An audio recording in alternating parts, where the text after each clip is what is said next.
phone. 954. Good morning, everyone. Good morning. Good morning. 954-977-9445. Don't waste time going anywhere else. You will never find prices as low as Friendly Tire in Margate.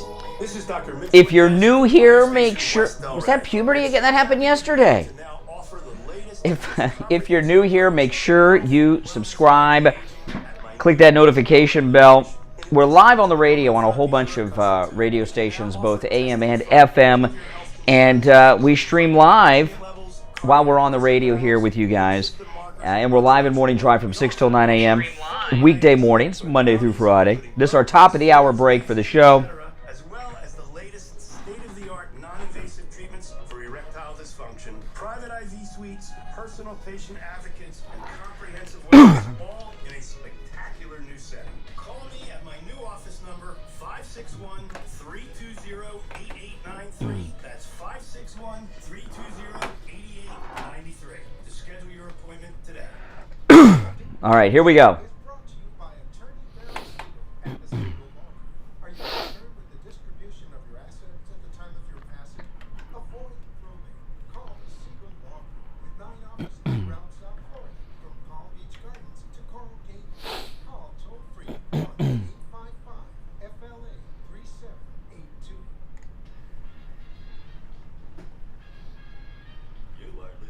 South Florida's longest-running radio show, The Steve Kane Show. To call the show toll-free, dial 1-888-COCAINE-1. That's 1-888-COCAINE-1. And now, here's Steve Kane. Alrighty, guys. Welcome to the program. Good morning. It is Wednesday, March 10th, 2021.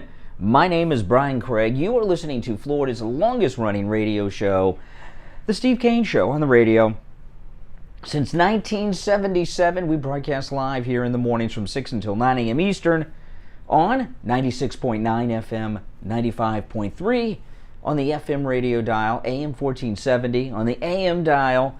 And you can also listen to us on the iHeart Radio app and the TuneIn app, searching for us by our station call letters WWNN.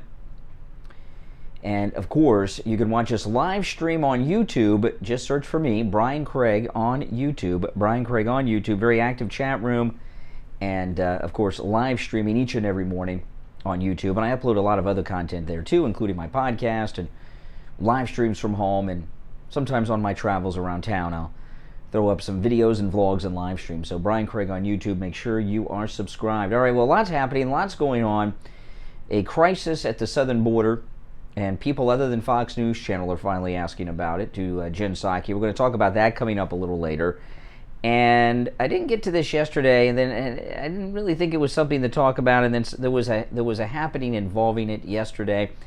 One of the Biden dogs, I'm sure you have heard, has bit someone. We now have an idea of who it was and what's going on here, and have some questions about that.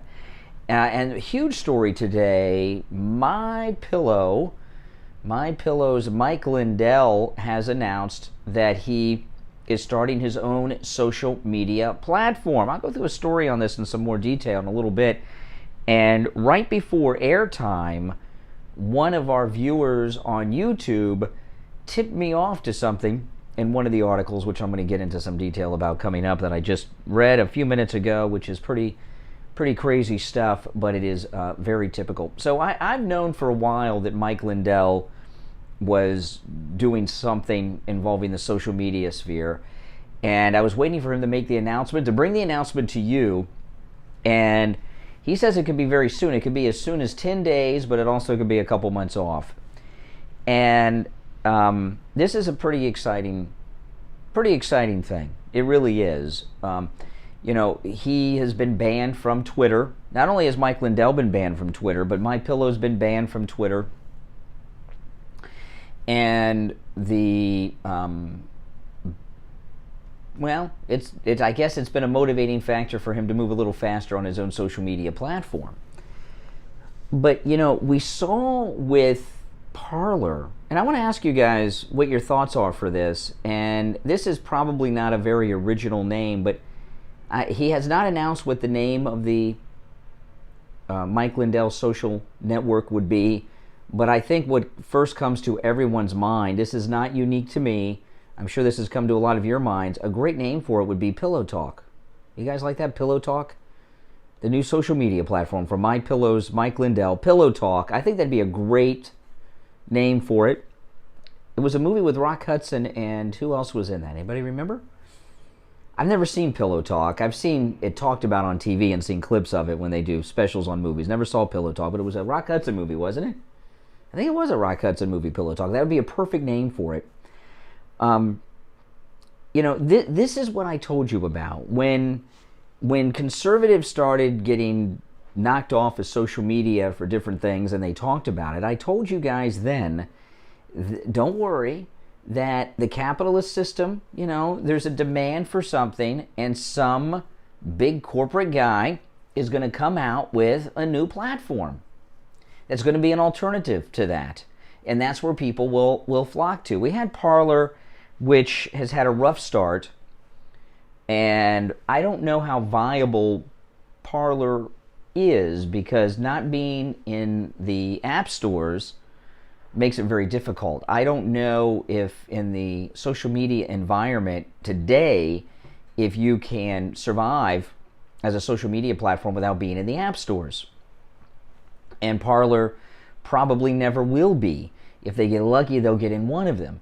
But I know, so far as using the internet for social media and news, I use my iPhone, I would say maybe 98% of the time. Very little do I actually do on my computer or even my iPad. I use my iPad when I'm on the air because it's small and it's out of the way, as opposed to having, and I use my iPhone to live stream on YouTube. That's why I got that iPhone 12 last week, which, by the way, works very well. Very well. That iPhone 12 was a good purchase. I don't feel bad about buying that at all. And that new 5K works unbelievably fast. So, if you're thinking about buying the new iPhone 12, I know a lot of you guys are Android guys. I'm an iPhone guy. But I use my iPhone and apps for 98% of what I do online. Even the news that I tweet in the morning. In the mornings when I'm doing news, I tweet all the stories that I'm maybe talking about, my stack of stuff. And I'll get to some of them. I may not get to any of them. I may get to all of them. A lot of times I get to some of them. But my stack of stuff, anytime I read a story that I might talk about on the radio, on my podcast or something, I tweet it. And that's how I have access to everything I want to go through. And I just go through my Twitter feed to find the stories that I've read that I want to talk about. I do all that on my phone. So the problem with and I'm on Parler. I've used Parler a little bit, but I can only use it on my desktop computer at home, which I'm not on very often, and so it makes it a little inconvenient. And people want apps. So if Parler is not going to be able to get back in the app stores, it's not going to be a viable alternative. Mike Lindell, if he does things right, which I'm sure he will because he's a very smart guy, Mike Lindell, his social media platform will be in the app stores. And if it's in the app stores, it's going to blow up. There's all these alternatives that I hear people talk about all the time. Not just Parler, but there's Gab, the Telegram, and I've used Gab a little bit when I first heard about it years ago. They're not in the app stores either. Not very easy to use. I've seen Telegram. I set up a Telegram years ago, and I couldn't quite. It was too inconvenient, and so I stayed on Twitter and Facebook and Instagram. And for a social media alternative to be viable, you have to look at what's successful and why it's successful. And people that are successful in business, okay, do what Mike Lindell's doing. Mike Lindell, like with his My Pillow business, and he tells the story when you see him on television talking about My Pillow. He wanted the most comfortable pillow. He wanted to get a good night's sleep. He tried everything, like I did before I started sleeping on a My Pillow, and that led to him developing the most comfortable pillow I've ever slept on, the My Pillow, right? Because there was a need for it. I tried everything, the foam pillows, bamboo pillows, everything. right? And that MyPillow with that patented fill is perfect. And that's what drove him to develop that. And he did a spectacular job, as anyone with a MyPillow will tell you. I imagine he'll do the same thing with his new social media platform, right? He'll look at what's successful, which is Twitter and a couple other things, and he'll take the best of what those offer an alternative and there's a demand for it, and he'll launch it, and that'll be it. You know, so I would imagine that Mike Lindell's social media platform, unlike Gab, Telegram, Parler, there's something called Minds, M-I-N-D-S, which I don't quite understand, but all those platforms that are the so-called alternative platforms, all are lacking something. Most of what they're lacking is being in the App Store, but they're all lacking something. And Mike Lindell has a track record of successful capitalism, and he understands there's a demand for something, and you build on what is already. He didn't invent the pillow. He just invented a better pillow, right? He didn't invent the pillow. He invented a better pillow, the most comfortable pillow you'll ever sleep on. You understand what I'm saying? So I imagine he'll take that same mindset to his social media platform that he establishes. And knowing Mike Lindell, I think his social media platform will be, out of all these alternatives, the most successful, because he's going to build on what's already successful, right? Twitter and whatever other platforms. I know he's made some comments about YouTube as well. So he'll take the best of those and build upon it, and that's what his social media platform will be. And I'm guessing it will be available in the app stores, which it really needs to be if it's going to take off and be successful. And I wish him well, and I will sign up for it on day one. And I know a lot of you will. But, you know, we only have room for so many social media platforms. So when Mike Lindell's launches, I don't know how much I'll be using Parler then. And what about you guys? Right? I mean, I'm still on Twitter. I love Twitter. I know a lot of people don't like Twitter. I like Twitter. You know, I was talking on my podcast about this last night. A lot of conservatives canceled themselves and left Twitter when Twitter banned President Trump. And what I was talking about on my podcast last night, Don Jr. is still on Twitter, and he uses it all the time. He's on Instagram too, and I follow him on both. He hasn't left Instagram, Don Jr., and he has not left Twitter. So if you got a problem with people not leaving Twitter that are conservative, go talk to Don Jr. He's on it, and he's on it a lot. Okay, and I follow him on it, and I comment on his tweets all the time and retweet him on occasion. So I only have room for so many social media platforms. So probably what I'll use is Twitter, Instagram, and Mike Lindell's platform, which I think Pillow Talk is the best name for that, right? Can you think of a better name than Pillow Talk for Mike Lindell's social media platform? If you have any ideas for a better name other than Pillow Talk, I welcome. You can call me on the air with them.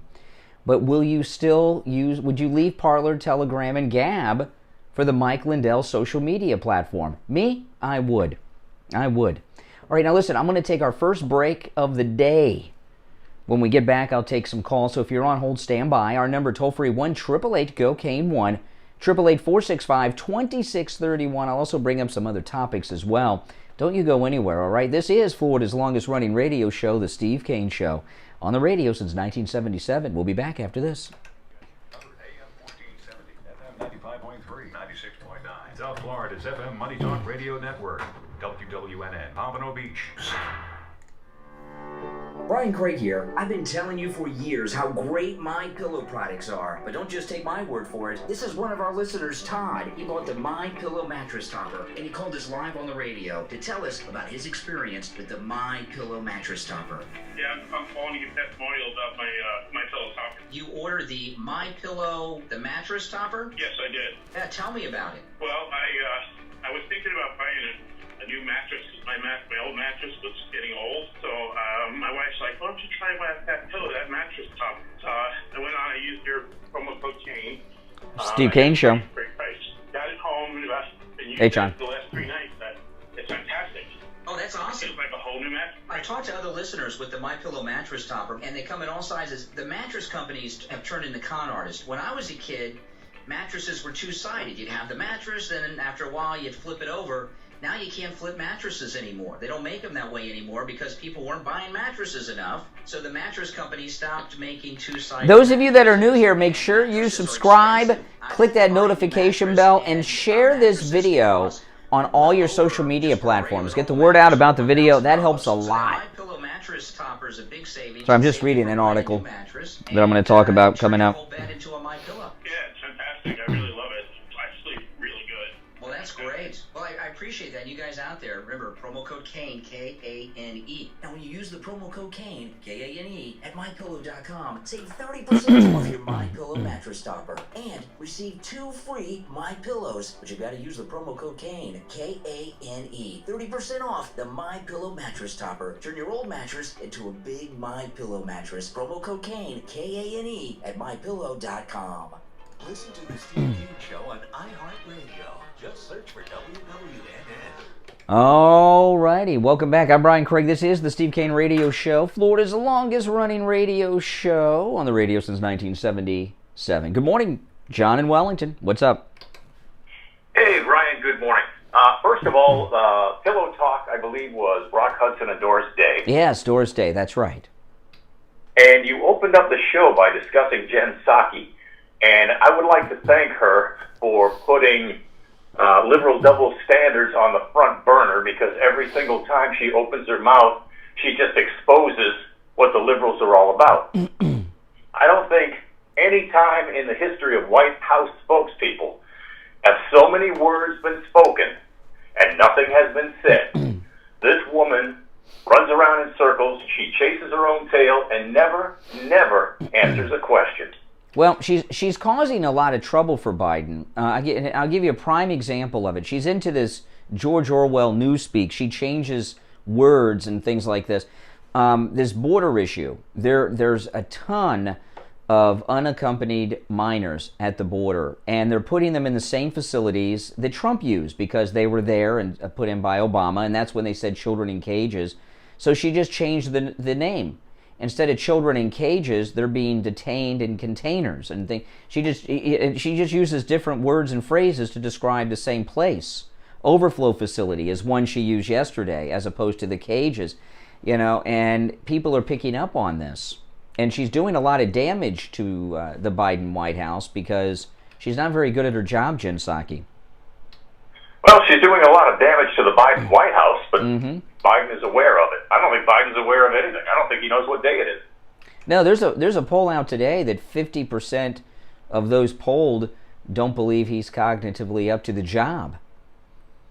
Yeah, but that's something that we didn't already know. I mean, this is what there's. I got to tell you, I have some pet peeves, which I'm not going to tell you what all of them are because then everybody will be doing them. Okay, but I'll tell you one that's a pet peeve of mine. When somebody says, "Oh well," does that surprise you? Or we already knew that. There's lots of things we suspect, but then they're confirmed to us, okay? And what's going on, we suspected Biden was having problems when he wasn't campaigning and was in the basement, but now we actually have evidence to back up the suspicions. It's not, when you say, oh, we already knew that, or does that surprise you? It's like, okay, move along, nothing to see here, Yeah, but Brian, we did already know it. When he was running and he said, I'm Joe Biden and I'm running for the Senate, that's a problem. Yeah, there were a lot of slips. And what's going on now, which I've been talking about all week long, is we're obviously in a transition to the Kamala Harris administration. That there's and it's only it's going to be a very short period of time, I think, before he's out, before he has to step down. He's not capable. They had another incident yesterday. It doesn't make for good audio because it doesn't play well for radio audio. I listened to it a few times.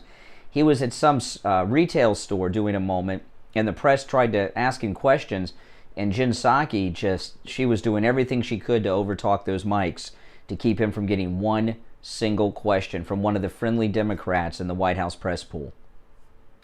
Unbelievable. Well, it's believable. It is. I didn't think it would be this bad. I really didn't. I did. I saw it coming. Yeah. And we couldn't get out of the way. I mean, that's what happens. Well, here's the question though, and think about this in a serious way. Are we better off with Biden and his current state, or him resigning or being removed with the 25th Amendment and President Harris? Which is the best for us as a country? We are better off right now. Mm-hmm. Yeah. It's a fact.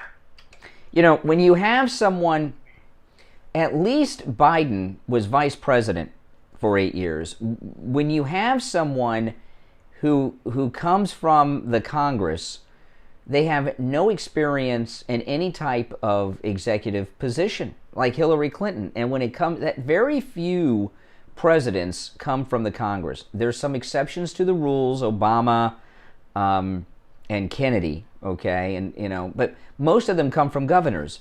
Bush, G.W. Bush, a governor. Ronald Reagan, a governor. Bill Clinton, a governor. Most of them come from governors. Ron DeSantis, we're talking about now. You know, even President Trump was a corporate executive. People that just vote yay, nay, and present don't know how to run anything, and it can be very disastrous when they're finally put in charge of something. No, that's true. When you run as chief executive, it helps if you have executive experience. Yeah, I mean, even, you know, FDR, a governor, right? Woodrow Wilson, governor. I mean, you know, most presidents come from the governors as opposed to the Congress, because members of both houses are do-nothings when it comes to having to make decisions. All they do is focus group if they should vote yay, nay, or present, and that's it. And fundraise. They don't know how to run anything, and that's pretty scary. So, you know, I think she would be very much over her head on the first minute in office. Well, she's over her head now, and she doesn't accomplish anything. Yeah. All right. Hey, appreciate the call. All right, let's go. You're on the radio. What's your name? This is Mike from Louisiana. Hey, Mike. What's up? You know, you're right about Mike Lindell, but here's the deal. How easy is it going to be for him to get on these platforms, in these app stores? Because we know what he's been outspoken about, right? Well, the thing with the app stores, there's, you know, what the app stores require. This is what they brought up with Parler, is some sense of quality control. You know, you can't let, you know, people come on and just say anything. People think because of free speech they can just say whatever they want anytime, and that's not how it works. So if he puts those things in place that they requested of Parler, and he does it in advance, you know, I don't know specifically what I've known for a while he was doing this. Okay, I don't know specifically what he's going to do, but what if I were doing it, I would probably try to find an existing platform, buy it, and retool it. You know, and for people out there that don't think a new platform, by the way, thanks for the call, Mike. For people that think a new social media platform can't make it, that's ridiculous. I mean, remember when MySpace was the big thing? MySpace was the big thing, and then along came Facebook, right? And MySpace was huge.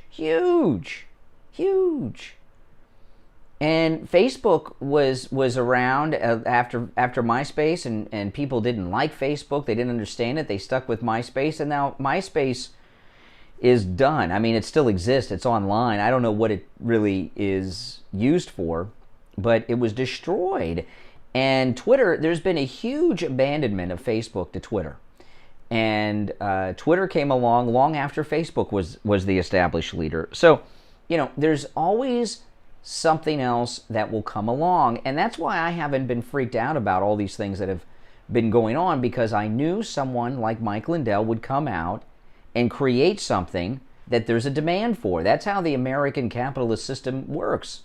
There's a demand for something, and some capitalist comes in and builds it, or gives people what they want. You know, I just hope he... See, the thing when I talk about... So some people are telling me in the chat, oh, I'll stay on Parler, I'll stay on Gab, I'll stay on Telegram.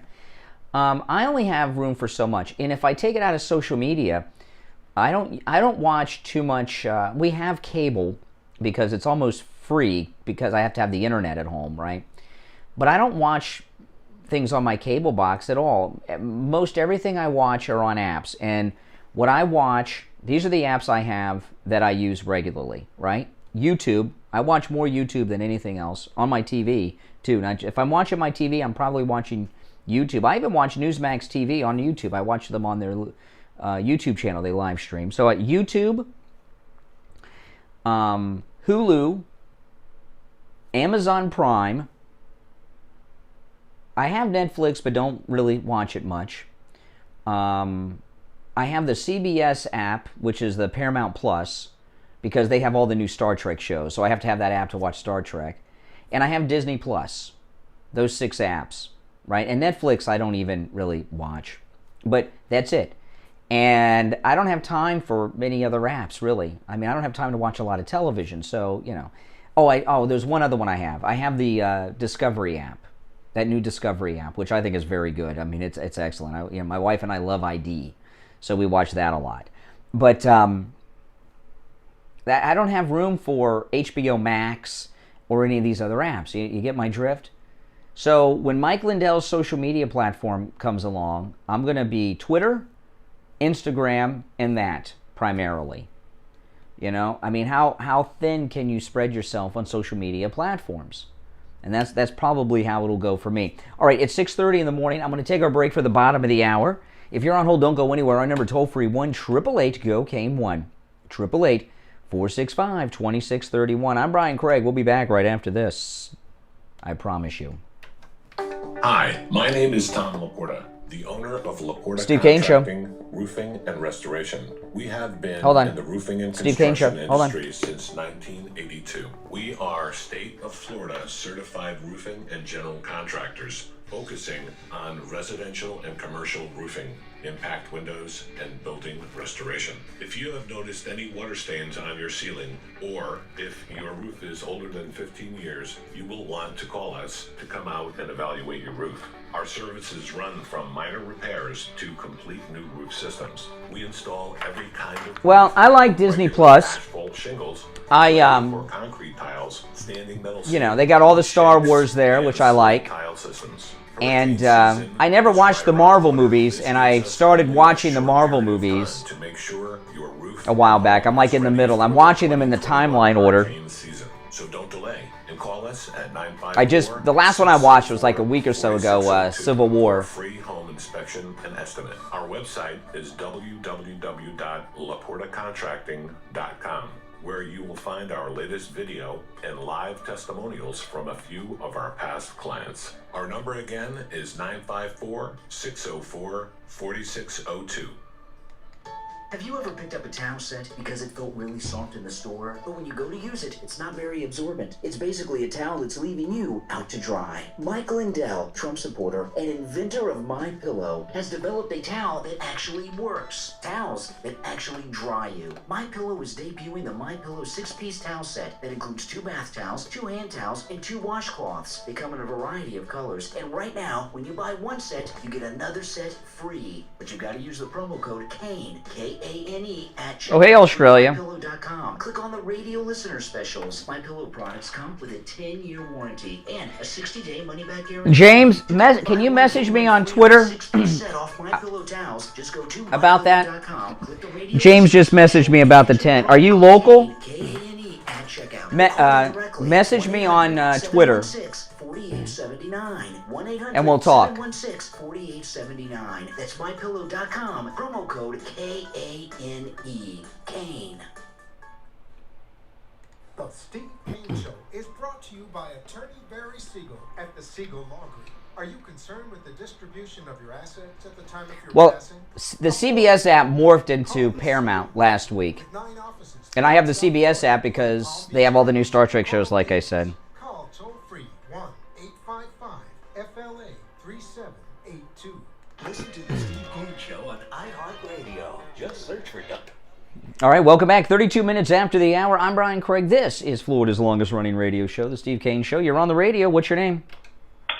Tim. Calling from Milton. Okay, go ahead. What's on your mind? Well, I was just thinking, you said Mike Lindell's working on a new platform? Well, he's announced it. He announced that that he is about to launch a new social media platform that could launch as soon as 10 days from now, but it could be a couple of months. To go into the app stores. It may not. It may not. We'll find out when it. I'm not going to assume. Mike Lindell is an incredibly successful businessman who's very, very smart when it comes to business. He's an inventor, right? He invented the patented fill that's inside the MyPillow, And what I was explaining in the first segment. When you look at people that are successful, like Mike Lindell, they build on something else that somebody else may have a concept of, but there's a demand for something different. Like the pillow. He didn't invent pillows. He invented a better pillow, right? So I imagine that's what he'll do with the social media. And maybe they won't let it in the app stores, but I would not assume that they're not. Put a link on their website so you can download the app from there. I am sure he will. Without going into the stores, right? Well, listen, here's the thing. You can use a lot of these platforms that are not in the app stores, like Gab and Parler, and I know there's a way through, through web browsers to make an app if they don't give it to you in the app store. But the question is, without being available in an app store, can an app become mainstream? Well, if enough people hear about it, yes. And there's enough people in the mega movement that it'll get out and it'll get around. Well, what about Parler, though? Parler is out there, but it's not. It's. Listen. Here's the thing, I'm going to read an article later in the show where Mike Lindell has some quotes in there about his platform.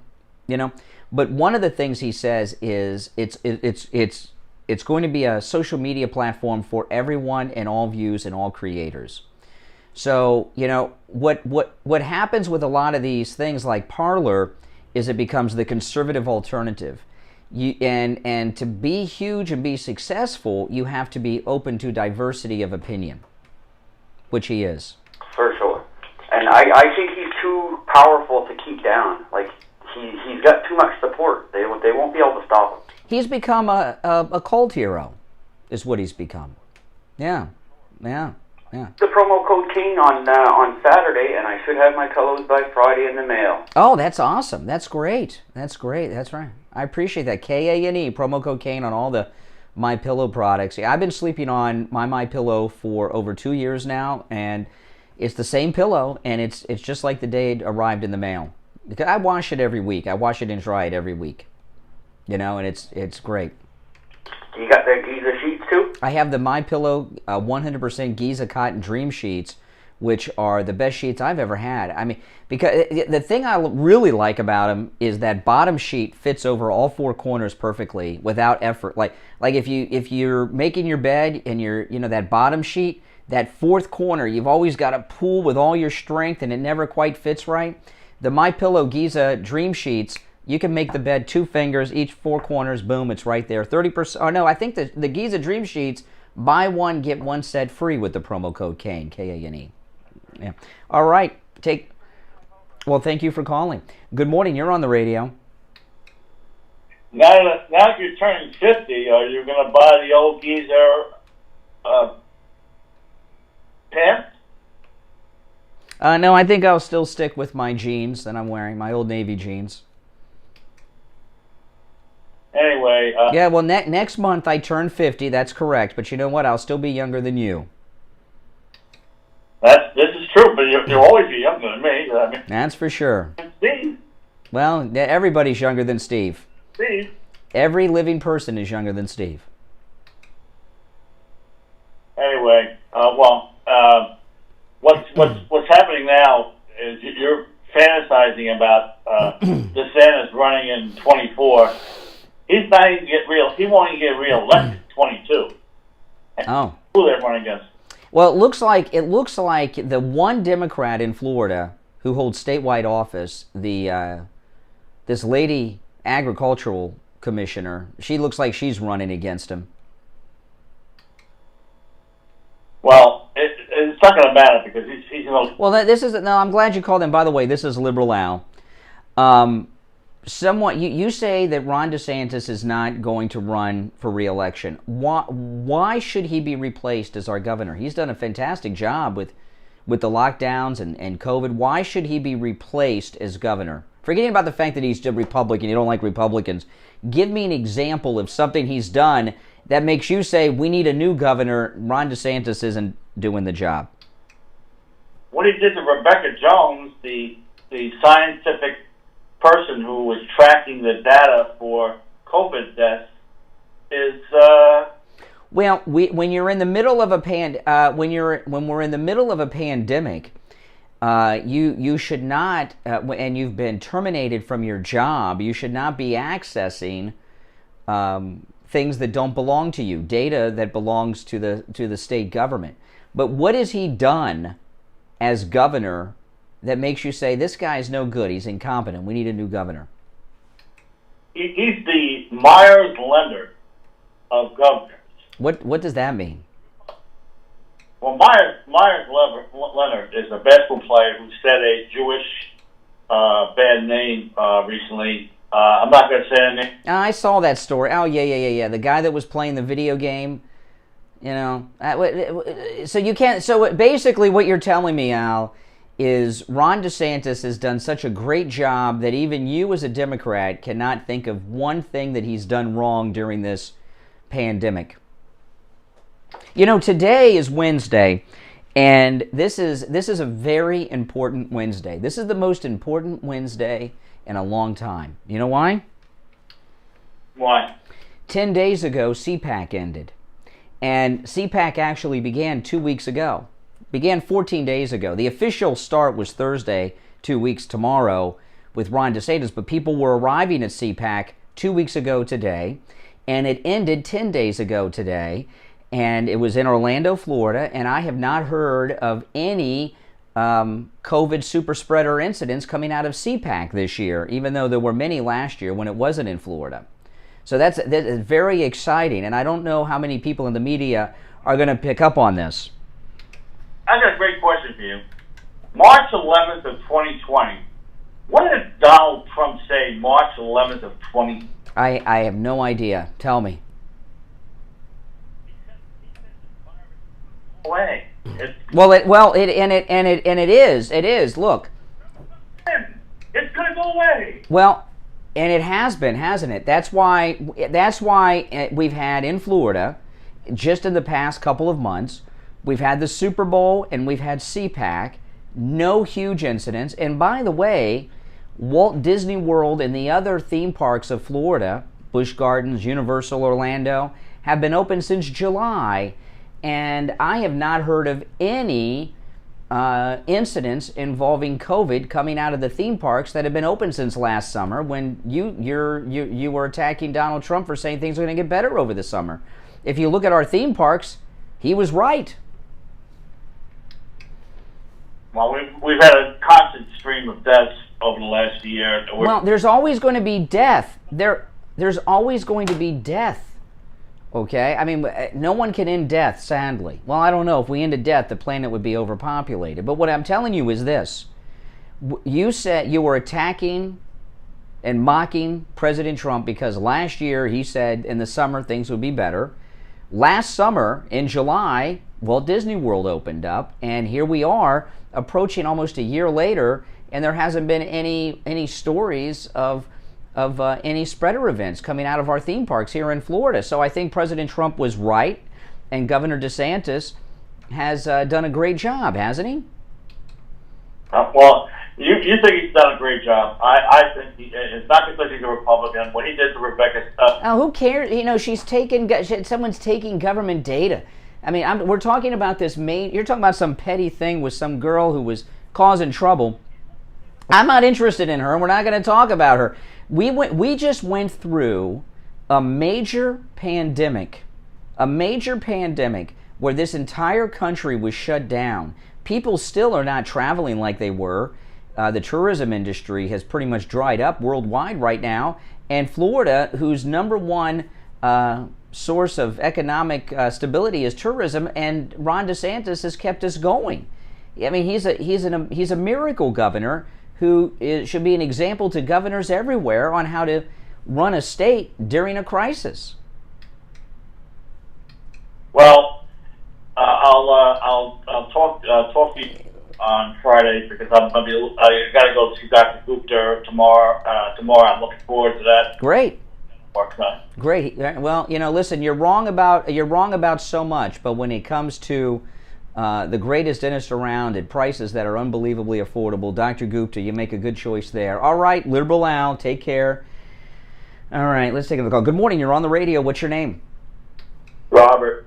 Hey, Robert. Robert Steensville, Florida. What's up? What's up, Robert? Not much, man. I was hearing the last guy was saying, and I just thought it was conspicuous.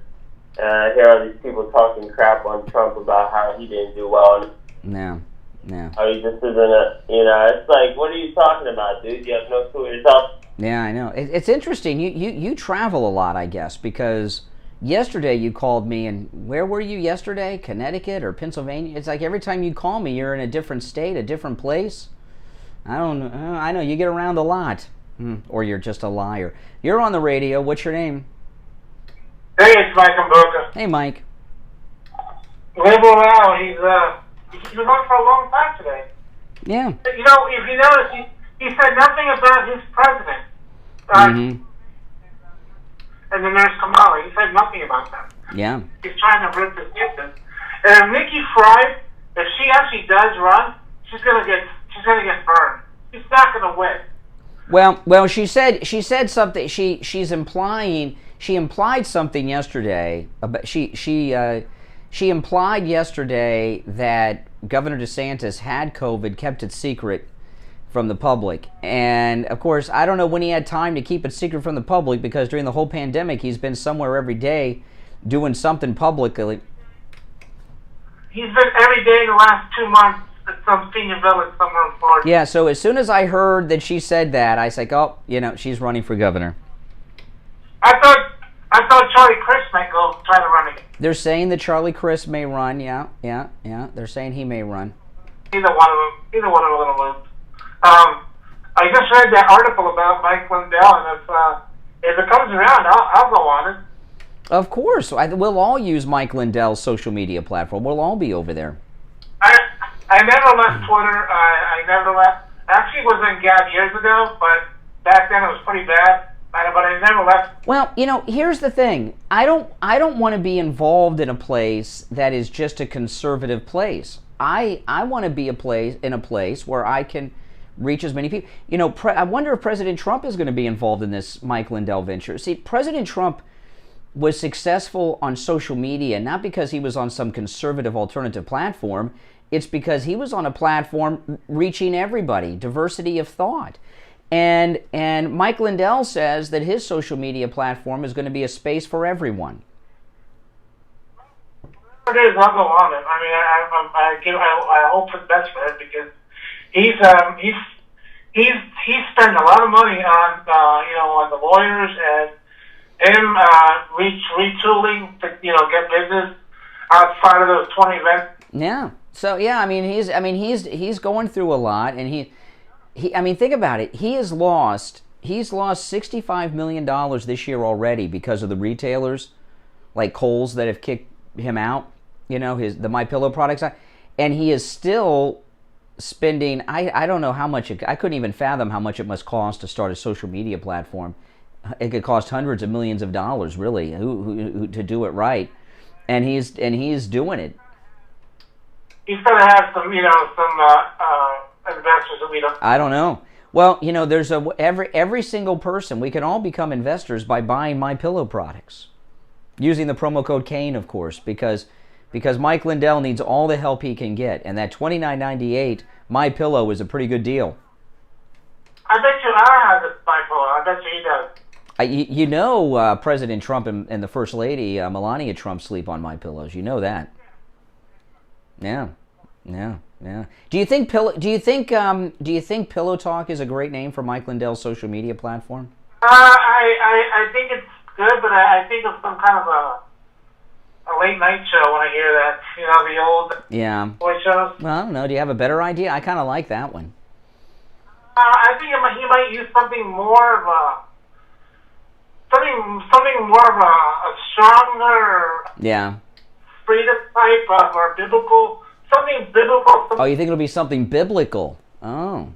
Could be, yeah. Mm-hmm. Pro-American, pro-speech. Well, I don't think he wants to. He doesn't. To me, based on what I've seen him say about it, he doesn't want it to be just a place for conservatives. So I don't know. I don't think it'll have freedom or something like that, and I don't think so. I don't know what it's gonna have, but whatever it is, I'm gonna get on it. Oh, absolutely. Well, listen, I got to run for our last break of the first hour. Mike and Boca, thanks for the call. We'll be back right after this. Do you think you've come in contact with someone who has coronavirus? Steve Kane's wife Lori did, and she went to any lab test now at Coral Springs to find out. Yeah, it's on. Yeah. Yeah. Oh, yeah. Who tested positive for COVID. And I was scared, and I needed results right away, so I went to any lab test now in Coral Springs. It was great. I didn't want to have to stay in line for 2 hours and have a swab stuck down my nose into my brain. It was very pleasant. I made an appointment. They got me in within the hour. I was out of there within 20 minutes. Thank goodness the test was negative, and I can go back to work tomorrow. They also tested me for the antibodies, and I haven't been exposed. So do what I did. Go over to any lab test now at Coral Springs. They give great rates for Steve Kane listeners, and tell them we sent you. It's worth 15 minutes of your time to have peace of mind and know that you and your family are safe. Any lab test now of Coral Springs is located at 955 North University Drive on the southeast corner of University and Ramblewood near the Coral Square Mall. You can call them at 954-906-5983. 954-906-5983. Any lab test now of Boca is in the Sandalfoot Plaza where the Western Beef is, south of Palmetto Park Road and north of Hillsboro. Call them at 561-237-5009. 561-237-5009. Make sure you tell them you heard about them on the radio. This is Dr. Mitchell Mintez. I'm excited to announce that my practice has morphed into the BioStation. To all of my existing patients, please be assured that you will continue to receive the same quality and personalized care that you are accustomed to. We will be located at Atlantic Avenue and Lyons Road. Steve Kane Show. Justice Market Shopping Center, directly across from Hold on. Market Oh, okay. This guy here, troll. Sorry, I have the wrong number. Give me a break. He thought he was going to get on the air with that. 561-320-8893. Listen to the Steve Kane Show on iHeartRadio. Just search for WW.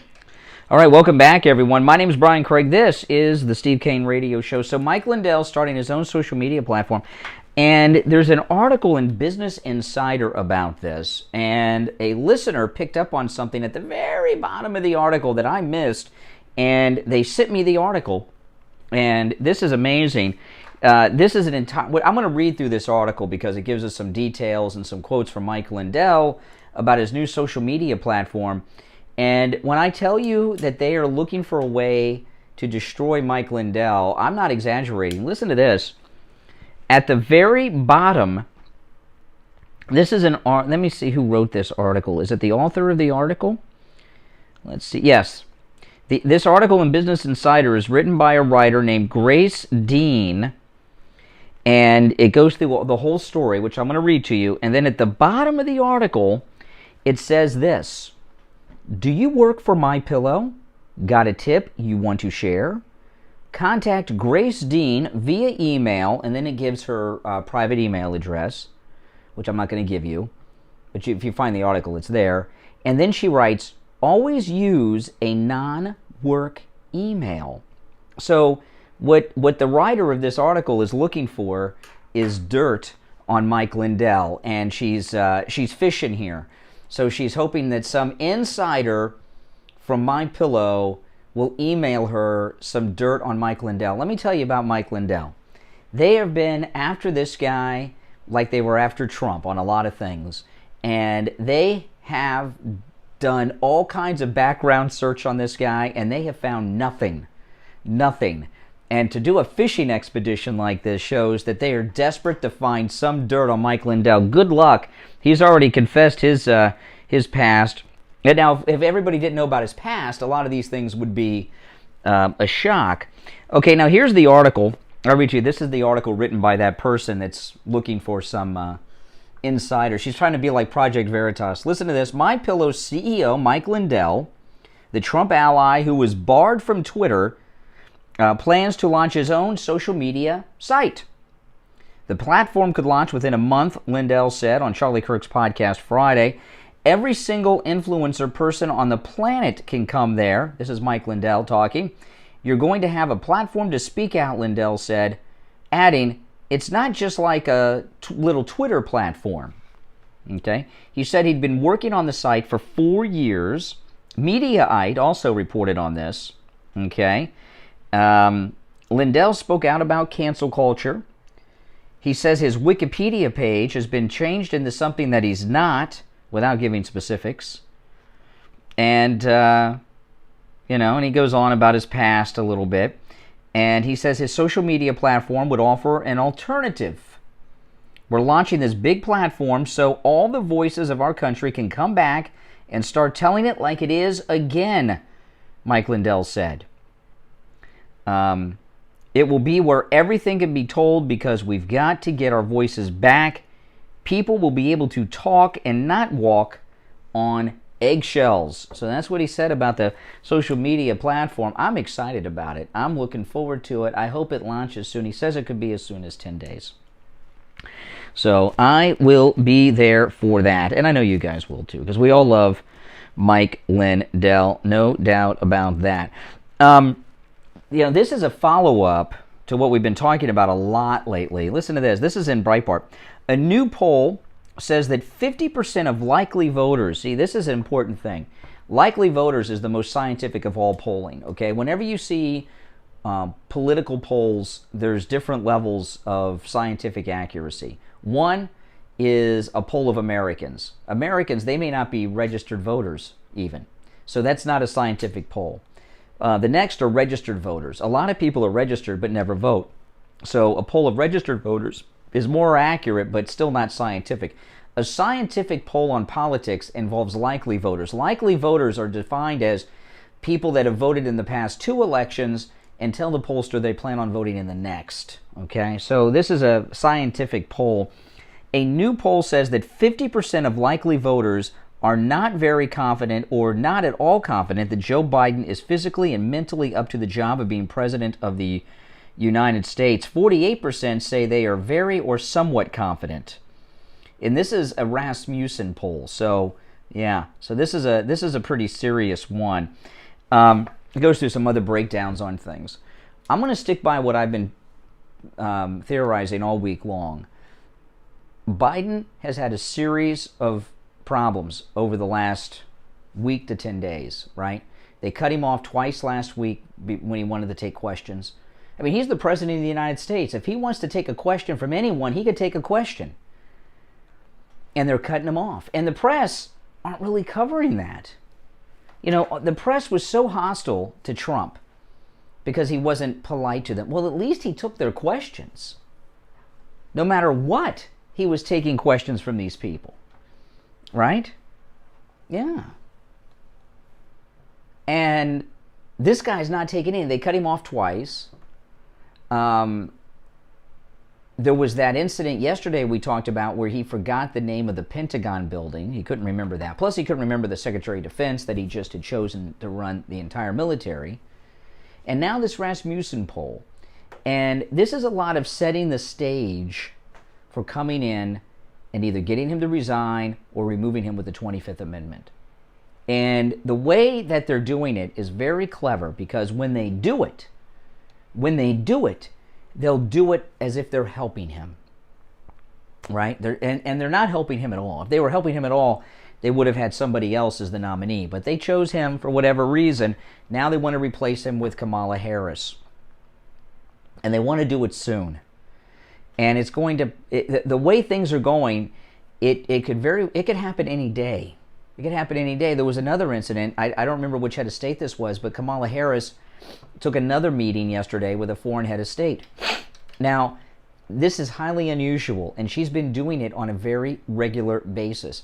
Vice presidents travel abroad, and they'll meet with foreign dignitaries and heads of state when they travel abroad. okay? But when it's in Washington, vice presidents do not take phone calls from heads of state. The president does, and she's been doing it instead of Biden.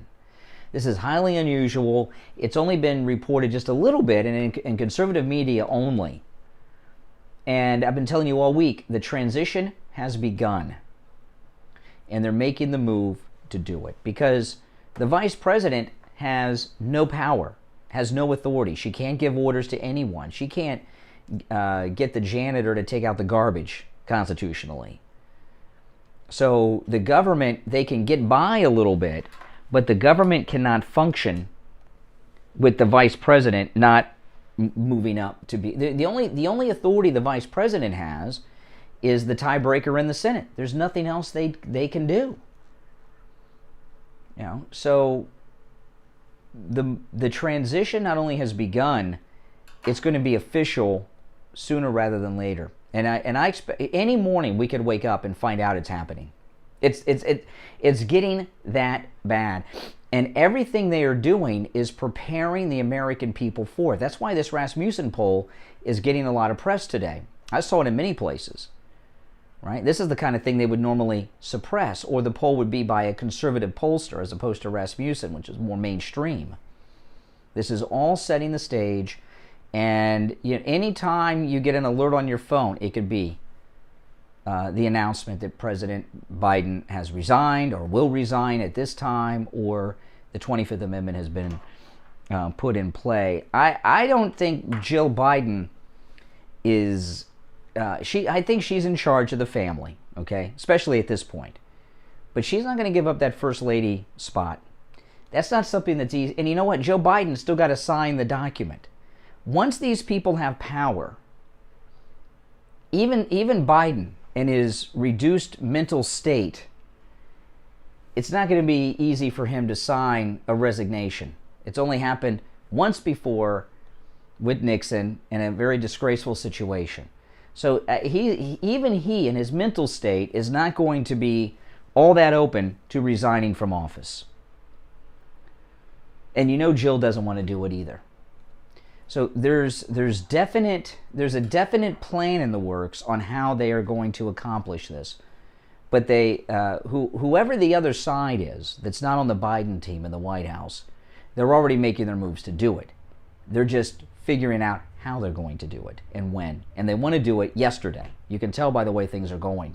All right, it's 7 o'clock in the morning. When we get back, got a lot of new stuff to talk about. I'll jump into a lot of new things. Don't go anywhere. I'm Brian Craig. You are listening to Florida's longest running radio show, The Steve Kane Show. We'll be back. Second hour begins right now. Got you covered. AM 1470, FM 95.3, 96.9. South Florida's FM Money Talk Radio Network, WWNN, Pompano Beach.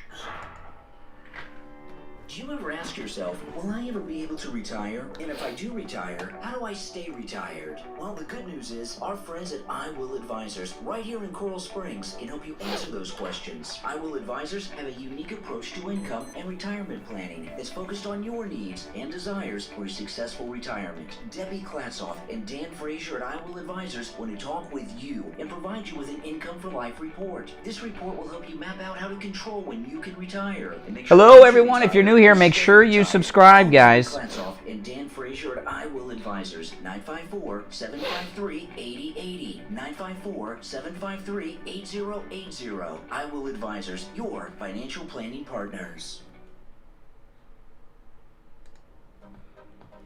I'm Dr. Janae. I'm Alan Knight. You love listening to Steve Kane and Brian Craig for your daily dose of political pandemonium. Now you need a cure for the resulting anxiety and depression. Join us for the perfect prescription to help you cope with the world. Saturday mornings at 11 and Sunday nights at 11. If you want answers about love, anger, pain, and relationships, join us for your chance to call in and share your stories, tears, or laughs. Take the opportunity Steve Kane Show. to tell me what's on your mind. Brian Craig here. You've heard us talk about the great low prices Friendly Tire has on new tires and used tires. They also do tire repairs. Listen to one of our listeners talk about their experience at Friendly Tire in Margate. Hey Brian, my name is Mike. Just wanted to call and say thank you. I had a problem with my car. I had a flat tire. It was going down really quick. I'm in Coral Springs. I had to go somewhere close by. They couldn't really fix it. So I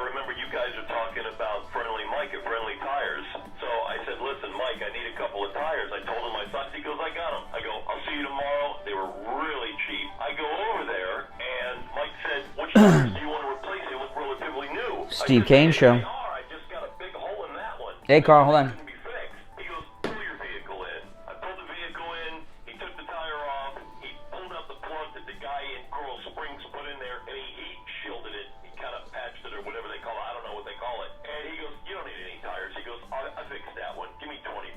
But the guy in Coral Springs wanted $500 for 2 tires. I just wanted to say thank you, thank you, thank you, thank you. I love you guys. I love you guys. I love you guys. Have a wonderful day. Give Mike at Friendly Tire a call right now. We'll give you a quote right over the phone. 954-977-9445. 954-977-9445. Don't waste time going anywhere else. You will never find prices as low as Friendly Tire in Margate. The Steve Kane Show is brought to you by Attorney Barry Siegel at the Siegel Law Group. Are you concerned with the distribution of your assets at the time of your passing? Avoid probate. Call the Siegel Law Group with 9 offices throughout South Florida, from Palm Beach Gardens to Coral Gables. Call toll-free 1-855-FLA-3782. Oops, hit the wrong button. There we go. You are listening to South Florida's longest running radio show, The Steve Kane Show. To call the show toll free, dial 1-888-COCAINE 1. That's 1-888-COCAINE. And now, here's...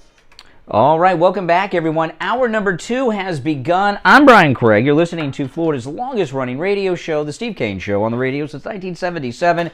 It's Wednesday, March 10th, 2021. Before we go back to the phones, I want to mention another story out there. A new poll was done on, with conservatives on what you're watching so far as news goes, okay? This new poll, which was done by a Republican polling firm, found that 48% of Republican voters watch Fox News regularly and more than any other news network. 26% of Republican voters watch Newsmax at least weekly. Fox News has lost some Republican viewers, 14% responding that they used to watch Fox News but don't anymore. But Fox News maintains a wide lead over the conservative competition, with more Republicans saying they watch Fox daily than those who watch Newsmax daily. Nearly half of GOP voters say they watch Fox at least once a week. More GOP voters say they stopped watching more established news networks. 1 in 7 Republican voters, 1 in 7, say they no longer watch Fox. That's right. 37% of former Fox viewers have never watched Newsmax, and 53% have never watched One America News. So, are you guys one of those 1 in 7 that have left Fox for good? I don't watch Fox during the day really at all unless there's breaking news. I will turn on Tucker on occasion, and Hannity, if I'm home on Fridays, I'll turn that on occasion. But I don't watch Fox News during the day at all.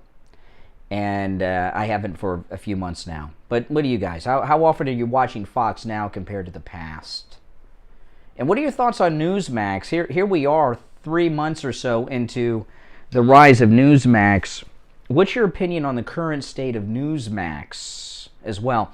All right, 1-888-GO-CANE-1. Let's go to Carl in Columbus. Hey, Carl, how you doing? Hey, good morning, Brian. Hey, I just wanted to make a point that, this transition to Kamala, I think they're taking out Andrew Cuomo is a part of that. I think they're going after him to eliminate... Well, I don't know what that would have to do with it, because she, without question, the vice president becomes the president if the president resigns from office. So where does Governor Cuomo factor in? But if they don't get him to resign, and he definitely won't run for a second term. That's correct. Then Cuomo would be the guy. Oh, there's no doubt about that. There's no doubt that Kamala in 2024, we have 6 women now, although the new one they haven't released a lot of details on, but Cuomo would have been running in the primaries with great success against Kamala in 2024 if it were not for these scandals. Yeah.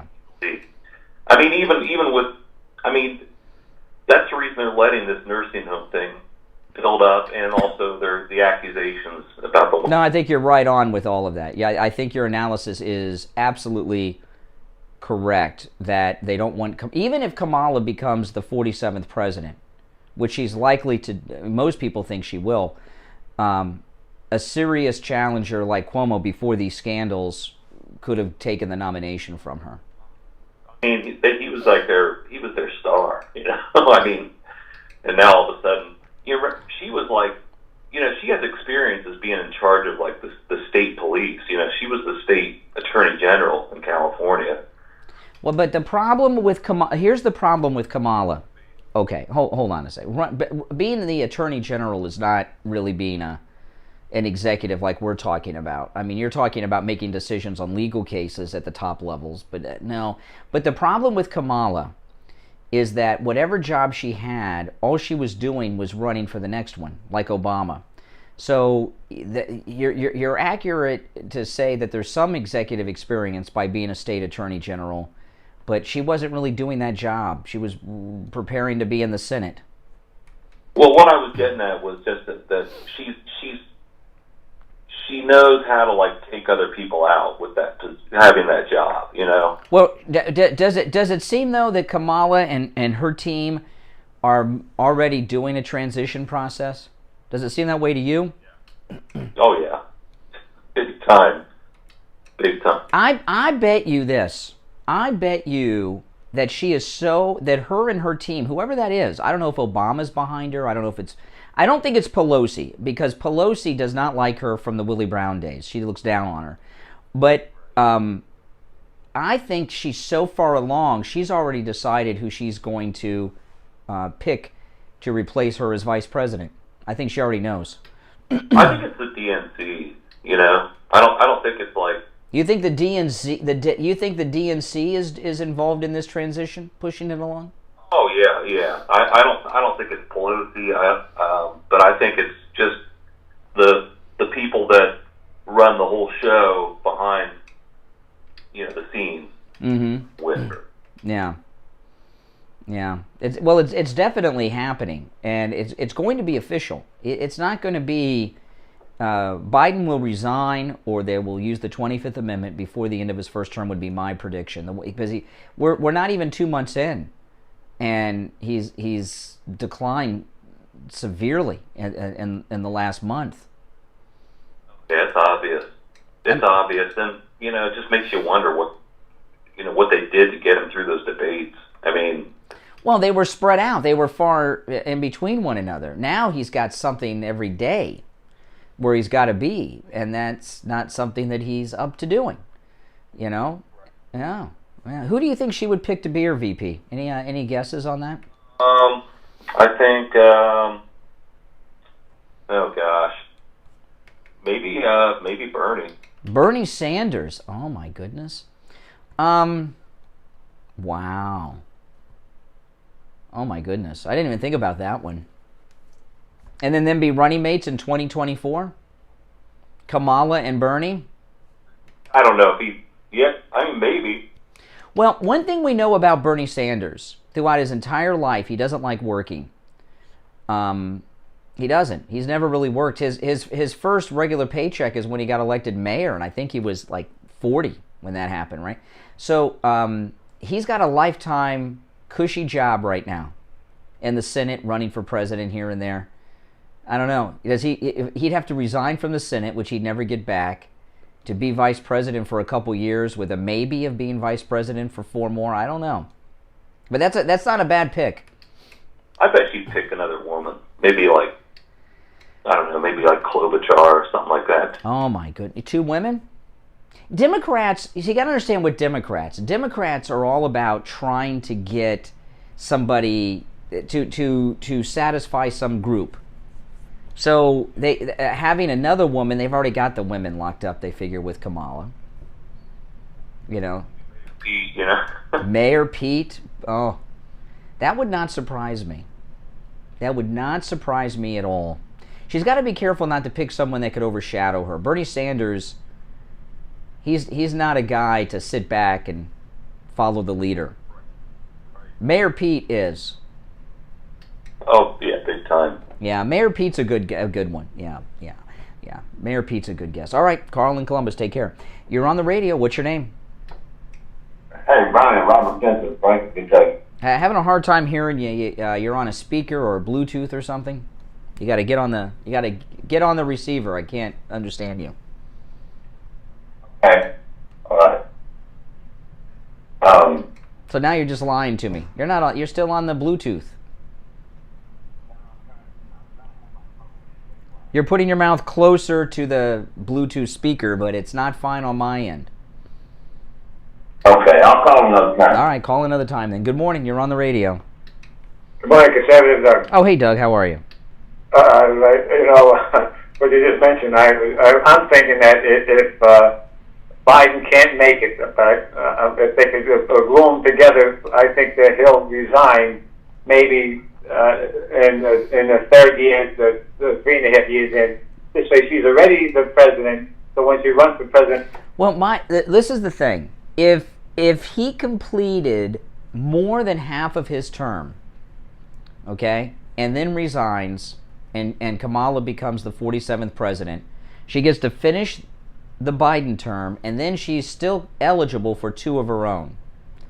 If she becomes president before that point, she can only run for 1 more term. And she'll only be president for 1 more term. This is the way it's set up. I originally thought their plan was what you're saying. Wait until after the midterms and then do it.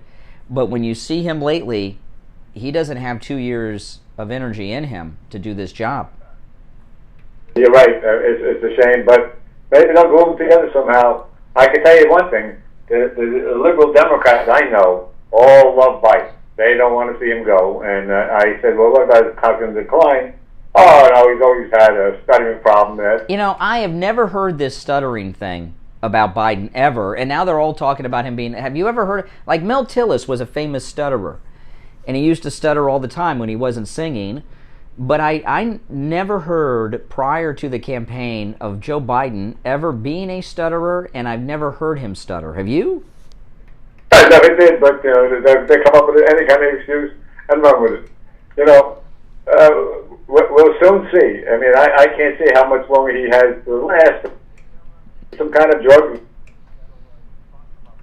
We'll see. No, I mean, listen. Anyway, what else did you have on your mind? You called about something else. The other thing you were mentioning about Fox.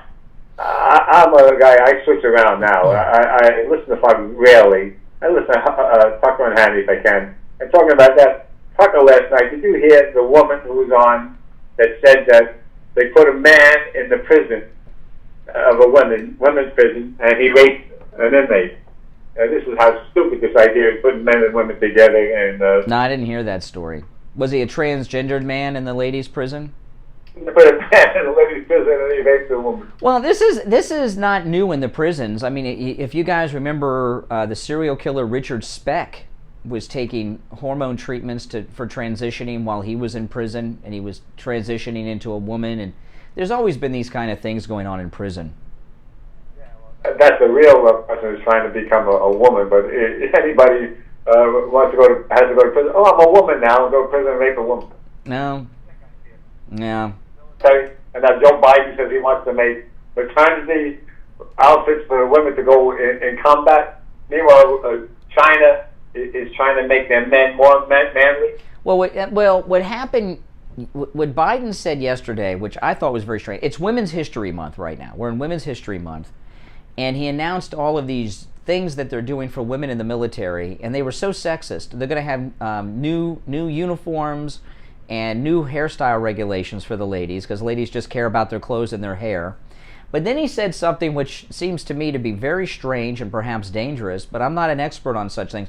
Biden is ordering the development of a new flight suit that is a maternity flight suit. Now, my understanding of flight suits are used when you're flying non-pressurized aircraft, and there's something about the flight suits that help with the blood flow and such things. I don't know all about it, but a woman that is pregnant and wearing maternity wear should not be flying in an unpressurized aircraft. At some point, you're not even supposed to fly on a commercial pressurized aircraft, And also, those are aircraft that are fighter aircraft that are flying over combat zones.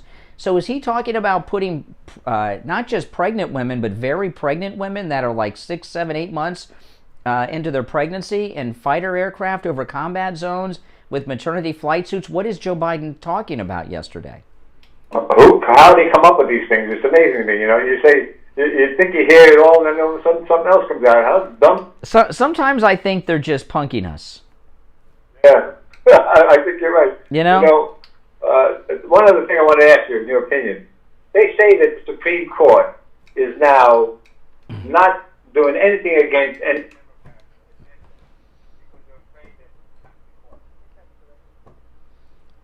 They're not going to pack the court. They're not going to add justices to the court.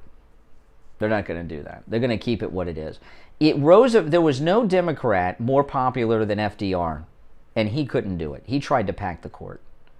He tried to pack the court because the Supreme Court was throughout almost every bit of the New Deal. People don't know that, but the New Deal was ruled unconstitutional by the Supreme Court. So he was trying to add members to the Supreme Court so he could appoint them all and get the New Deal held up. And there was no Democrat more popular than Franklin Roosevelt in his day. They elected him 4 times. He couldn't pack the court. So you think they're going to be able to do it now? I don't think so. The Democrats are more like Americans. Now they're just nutty. You think so? I don't think they were more like Americans. I think that's wishful thinking because a lot of our grandparents were Democrats, right, from the Depression era. But they weren't more American. Are you kidding me? Franklin Roosevelt, everyone talks about democratic socialism. Franklin Roosevelt introduced socialism to this country through the New Deal and other things. So no, and Woodrow Wilson, same thing. So no. They were always big government socialist even then. No. And plus, he was a racist. The New Deal excluded African Americans. It was racist. Yeah. Blacks were excluded under Roosevelt's New Deal. They don't teach you that in college. Yeah, that's for sure. The agenda is to always make the Democrats look good. But a lot of people think, because when we think about the Democrats of that era, what do you think about? You think of the Second World War and the Greatest Generation, and you don't want to think about Democrats. Democrats, think about it. Think about it, Doug. When liberals point to the stains of the United States that we should be ashamed of, every single one of them was brought to us by the Democrats. The Tuskegee experiments, that was Roosevelt. The internment of Americans of Japanese descent, the internment camps, Democrats. Jim Crow and segregation, Democrats. Slavery, Democrats. Every terrible thing in this country that Democrats tell us today we should be ashamed of was brought to us by Democrats. None of these things were brought to us by, even it's Women's History Month, right? When we celebrate great women like Susan B. Anthony, who advocated for women to have the right to vote, which they got in 1920, 101 years ago. The suffragettes were Republicans. The Democrats were fighting against women getting the vote and were very upset when women got the vote in 1920. So, Democrats have never been good American people. They've always been like AOC and Bernie Sanders and Elizabeth Warren. It's just liberals write the history books. Liberal college professors, every history book is written by a liberal college professor, and they gloss over all these things that they don't want people to know about, like blacks being excluded from Roosevelt's New Deal, for example. So you think that they used to be American, but they never were. They were always socialist.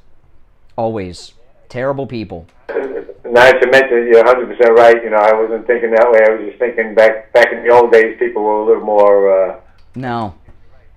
Hey, listen, Doug, I got to run. If you're on hold, don't go anywhere. We got to take our first break of the second hour. It's 21 minutes after 7 o'clock in the morning. I'm Brian Craig. This is the Steve Kane Radio Show, Florida's longest-running radio show. We'll be right back. Covered AM 1470, FM 95.3, 96.9. South Florida's FM Money Talk Radio Network. WWNN, Pompano Beach. Brian Craig here. When it comes to auto Steve Kane Show. You want a garage that you can trust. Someone that will Hold on. work on Steve Kane Show. your car needs work. Introducing Hold on. Champagne Steve Kane Show. Motor Hold on. in Boca Raton, the latest sponsor of the Steve Kane Radio Show. experience with Champagne Automotive. Hi, this is Tom from Tamarack. Hey, Tom from Tamarack, what's up? I just want to tell you guys something. I spent the last 2 days trying to get brakes for my car. I was leaving the house yesterday to go try another place that had a lower price. They wanted $800 for the brakes, and that advertisement came on for Champagne. I live in Western Tamarack. Let me take a drive up there. Well, I was almost blown over how friendly, honest, old school these people are. Old school, that's really the term that really describes it. But let me tell you, the guy I got into the previous one, $800. He says, well, you need to change your power steering fluid. And Ed, the owner, put the car up on the lift, pulled the wheels, says, you don't need brakes. And I about fell over. Wow, well, tell me the end of the story. You got me hooked. So it wasn't that your vehicle was misdiagnosed at the other place. You were dealing with a crook. Oh, absolutely. This guy wanted to sell me everything but a washing machine. I don't want that. Now, this is our new sponsor. We have wanted for a long time to have an auto repair shop. When it comes to auto repair, that is the most difficult category for us to find as an advertiser, because most are like this guy you were dealing with the other day over in Tamarack. They're crooks. And we found Champagne Automotive. Ed, who's the owner, is a listener of the program. They come very, very highly recommended. So I appreciate you calling in and telling us the good story. Now, Champagne Automotive, they're in Boca off Spanish River Boulevard, immediately west of Dixie Highway. The number is 561-245-8101. 561-245-8101. Listen to the Steve Kane Show on iHeartRadio. Just search for W. All right, welcome back. It is 23 minutes after 7. It's Wednesday. I'm Brian Craig. This is Florida's longest running radio show, the Steve Kane Show, on the radio since 1977. And Steve is joining us. Hey, Steve. Yes, I am. I heard something that I needed to fact check. Uh-oh. Am I in trouble? No, you're not in trouble. I think I'm in trouble if I got this wrong. Are you telling me that when a vice president like Kamala takes over the presidency, as we're talking about potentially happening here, are you telling me the vice president gets to choose her own successor? Yeah, Ford. Remember Ford? No. What happened? No. I'll tell you what happens. I know. Again, I was in diapers when Ford did this, but Ford picked. Was it Rockefeller was Ford's vice president? And so what happened? It's like picking a cabinet secretary. They nominate someone and they go through a confirmation process. Is that one person? No. They are the president, right? So Kamala becomes the president. She nominates her vice president, and they go through a hearing, just like somebody they pick to be the secretary of a agency. That's how it works. That's how, yeah. You learn something every day. That's how Ford became, when Spiro Agnew was resigned, Nixon picked Ford, and he went through a confirmation process to be vice president. Yeah, that's how it happens. That's how it happens. Who do you think she'll pick? Mayor Pete, I think, is a good pick. Somebody said Mayor Pete. Creeps.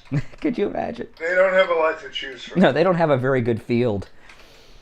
Oh my goodness! You know, I was telling, if you're on hold, don't go anywhere. We'll go to the phones in just a moment. But I was talking in the first hour. Mike Lindell is starting his own social media platform, an alternative to Twitter, and it could go live as soon as 2 weeks. He says.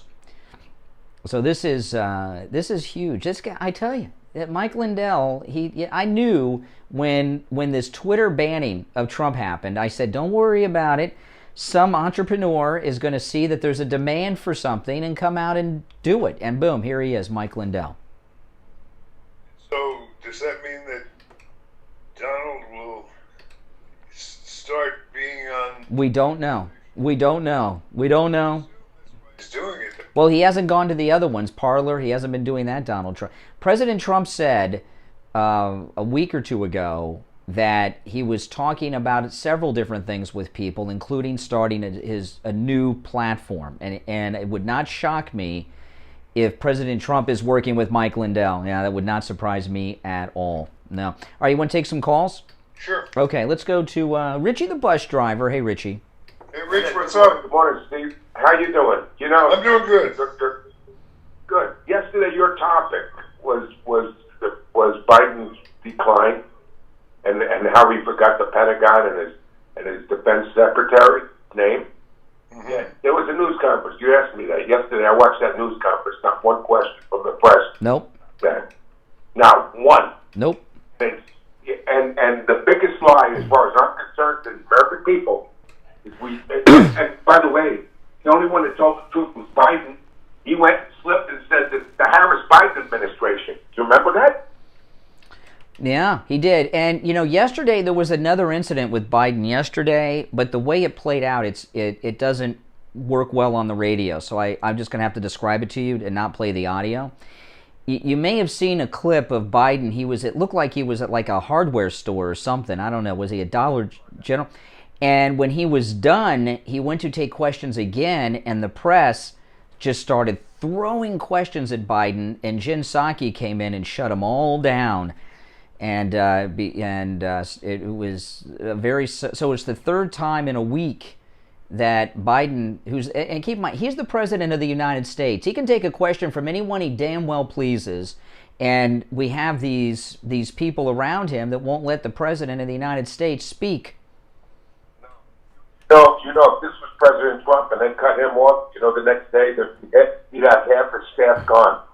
I mean, this is really, really outrageous to you, to me, to everyone that voted for him was totally duped. And somebody knew right off the bat, this has been going on since he started running. They knew this man was not capable, but they needed a figurehead. Well, let me, a couple things about this, Richie. The press hated Trump, but at least he took their questions. This is, I'm a little confused because, not one member of the press corps asked Jen Psaki yesterday about these things we're talking about. But when the opportunity comes for him to take questions, they're the ones being shut down and shouting the questions at him. So I don't understand. So why are they bothering fighting for questions if they're not going to follow up as to why they're not being answered? Meanwhile, she would just say, "I'll get back to you." She doesn't circle back. I'll circle back. She's condescending. I mean, not for nothing. She's very condescending, and it aggravates the hell out of me. And when you see, I'm going to tell you something. When you got idiots like Al DeJohn, who's going to our famous dentist, Dr. Gupta, tomorrow, if Dr. Gupta, yeah, he is. But if God forbid, if he's got, I know Dr. Gupta does tooth implants. Maybe he could give him a brain implant. While he's under, we should get a sponsor that does brain transplants for liberals, Steve. They get a lot of business from us. No, that Dr. Lemaski does therapy for people that are suffering from Trump derangement syndrome and liberalism and other mental. Yeah. Hey, Steve, real quick, can I throw something at you that I told Brian, and Brian actually didn't know what I was trying to connect. Real quick. You had a show last week about dating younger people. Yes. And there was a man in Boynton Beach that married a girl from the Philippines to give her papers, and he killed her. He was 66, she was 26. Wow. There was I had a friend that I've lost touch with. He was a good guy. He was from Bulgaria, and he was in the Russian army, and he lives here now, but in Florida. But he was talking to me about this, this mail order bride business. He says, never marry the Russian women or the Eastern European women. They're all scam artists working for the mob over there. So he says somebody that does that, the Philippines are much safer. Are you against mail order brides? Because I can tell you, I think it's a lot better than somebody going out on the street trying to find a woman like you did. Listen, if Richie can find a wife, anybody can. But the thing about listen, this that we had a listener, Steve, you'll remember this, okay? We had a listener come to the studio one time. This was a few years back before we came here. This was at the old place, and he had this young girl with him, and the guy was about my age, and he introduced himself. He was very excited to meet Steve and me, and Steve says, "Oh, what's your daughter's name?" And he says, "This is not my daughter. This is my wife." And she was one of those Filipino things where he went over there and got married. And she looked like she was, she looked young. Yeah, I'd be embarrassed to walk around with somebody that looked as young as some of these women are. Nothing. The word the world's getting now, I can make you all laugh real quick. Listen, I had on my bus. This is the second real quick he's had. I had somebody on my bus I thought was a man for 3 months, and finally somebody came on and asked a question to me, and I said, "Geez, I don't know. Ask him." And all of a sudden he said, "I am not a he. I am a she." Oh my! You talk about embarrassed, and I almost fell out of my seat. I didn't know what to do, where to crawl. Richie, thanks for your call.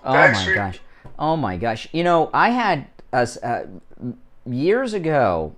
I had this happen on the air. I did not, and this was a terrible thing, and it caused me a lot of problems for many years.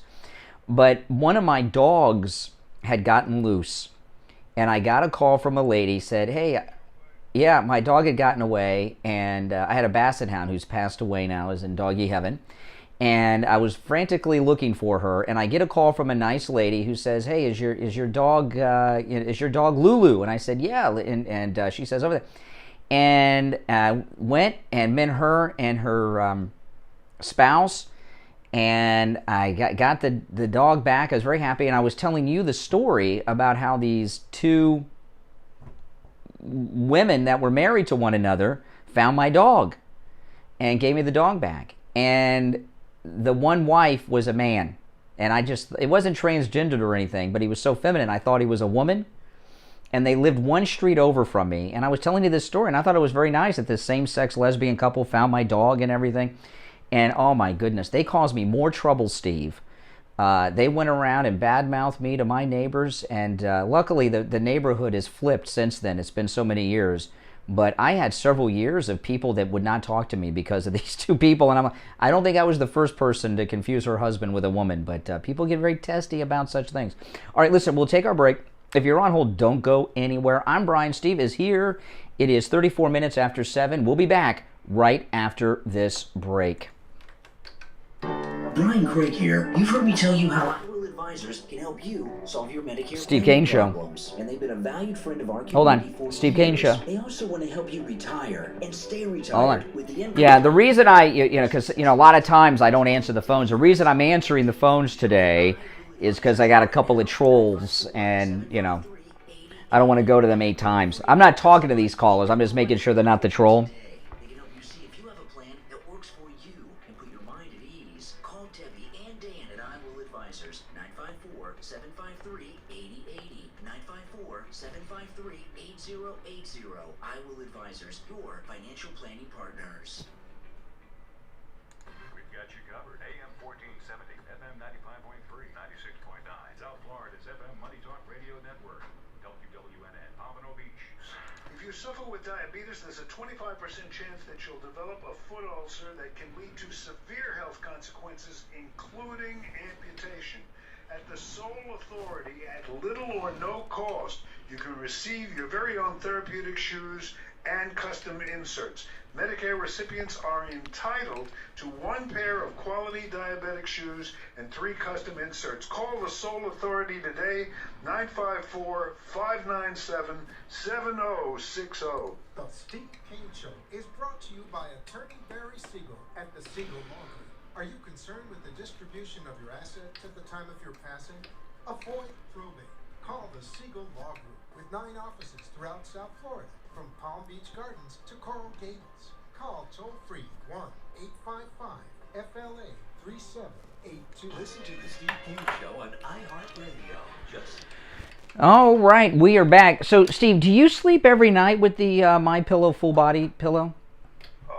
Yes, most of the time, unless my cat wants in, and Yeah. sometimes she'll sneak between. Now that the full-length MyPillow body pillow has inside of it that same patented fill that's in the standard MyPillow that you put under your head, but do you sleep like curled up with the body pillow and use that on your head, or do you have the MyPillow as well? Position, yes. And a fetal. Well, let me tell you. And then I put 2 of the smaller pillows under my head. Oh, okay. So you use the MyPillow. So you're just completely surrounded by MyPillows.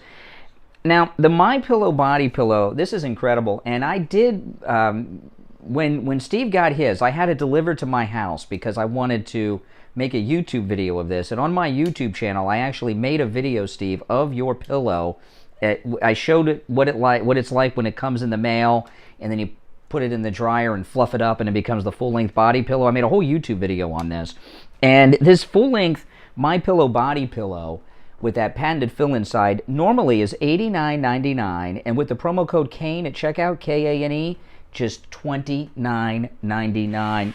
I know, it's a great deal, and you've had that pillow, I don't know, over a year. And, of course, they come with a 10-year warranty like all the other MyPillows, just $29.99 with the promo code Kane. And you can also order by phone, 1-800-716-4879, 1-800-716-4879. And I'll tell you, Mother's Day is coming up, and there is something for every... Yeah, there is...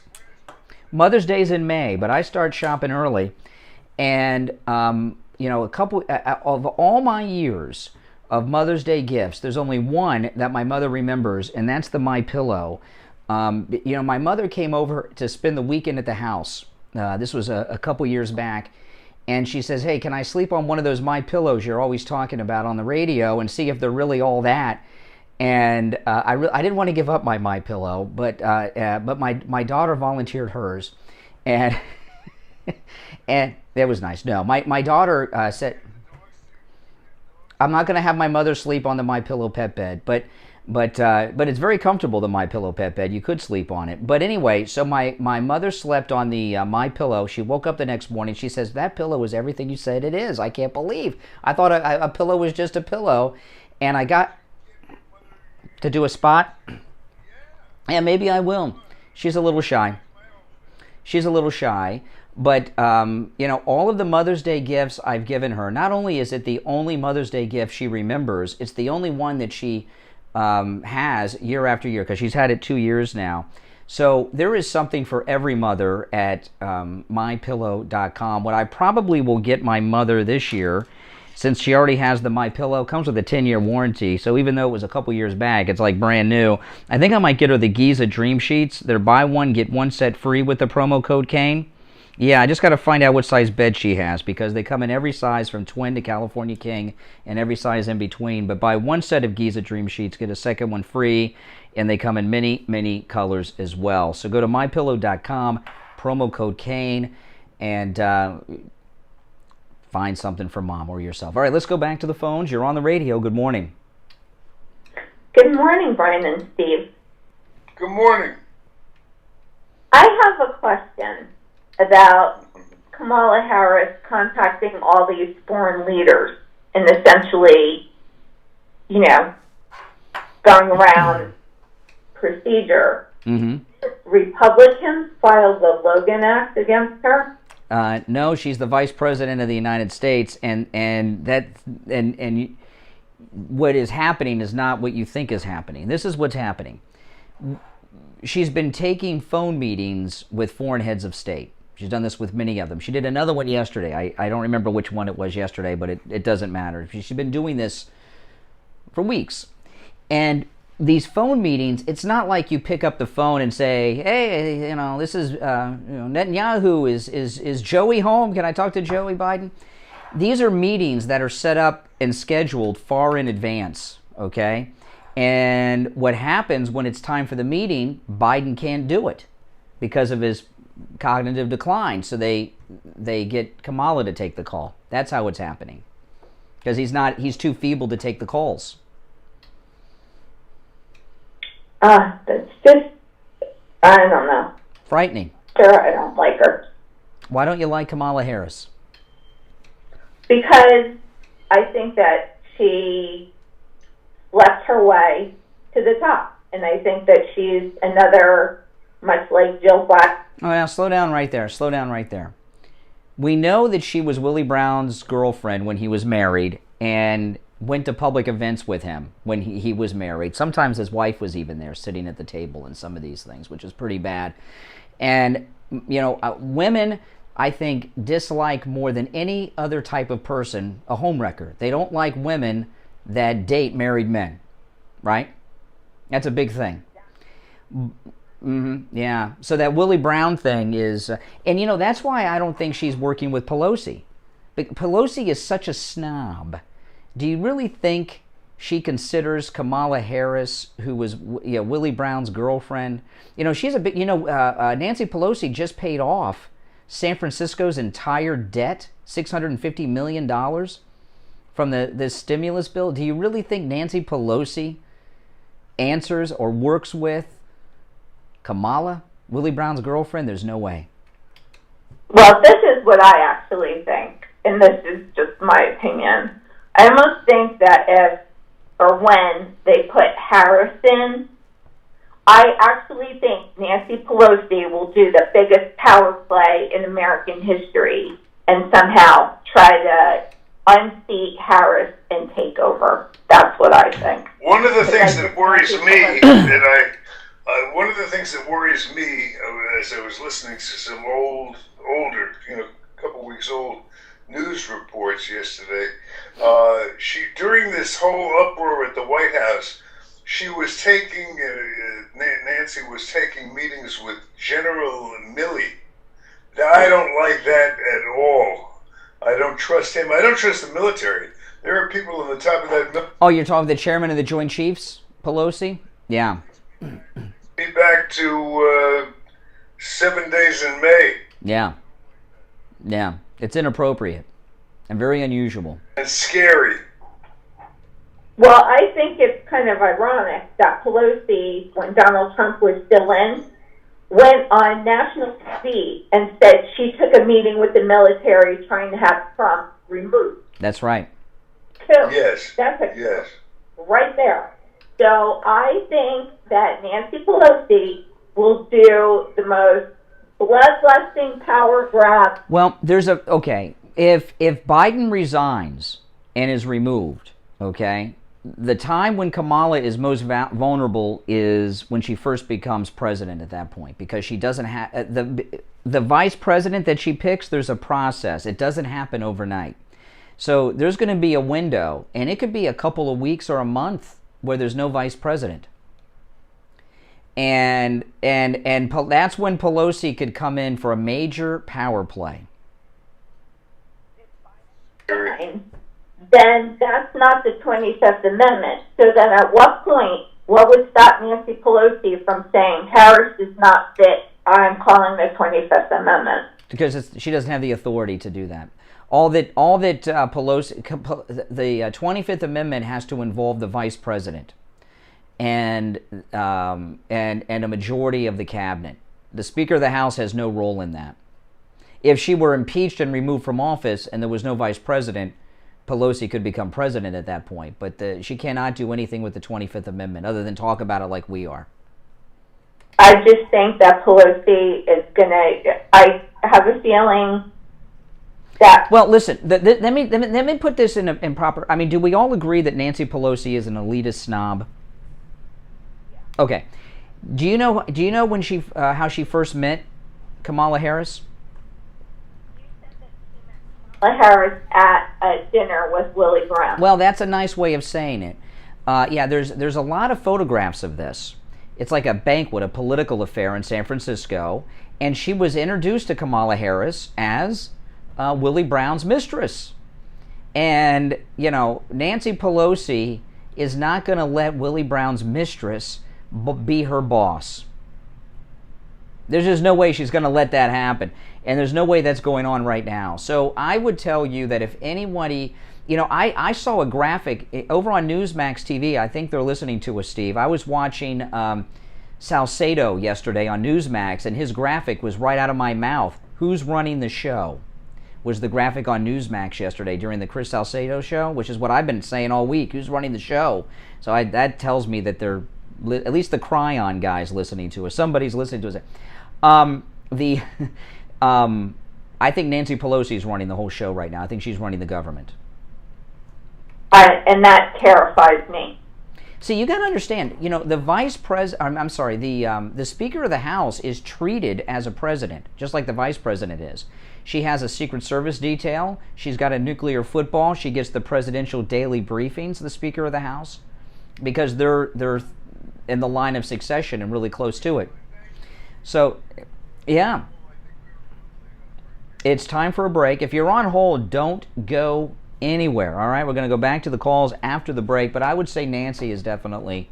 I mean, Biden just said the other day, if this is what I'm supposed to do, Nance, even Biden's deferring to her. All right, we'll be right back after this. Don't go anywhere. Hi, my name is Tom Laporta, the owner of Laporta Contracting, Roofing, and Restoration. We have been in the roofing and construction industry since 1982. We are State of Florida certified roofing and general contractors, focusing on residential and commercial roofing, impact windows, and building restoration. If you have noticed any water stains on your ceiling, or if your roof is older than 15 years, you will want to call us to come out and evaluate your roof.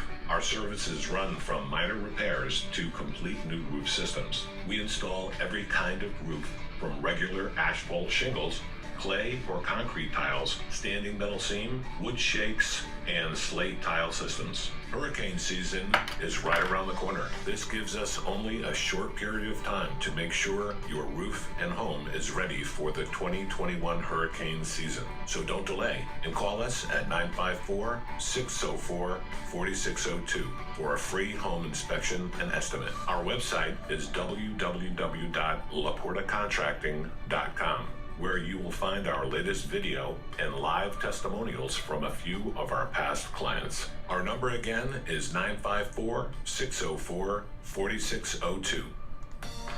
Stop paying an outrageous fortune for your tires. Go easy on your budget and buy your tires at Friendly Tire in Margate, where they have all the major brands like Goodyear and Firestone at discount prices that absolutely can't be beat. Steve Kane's tires for his Toyota van at the other shops, $175 a tire.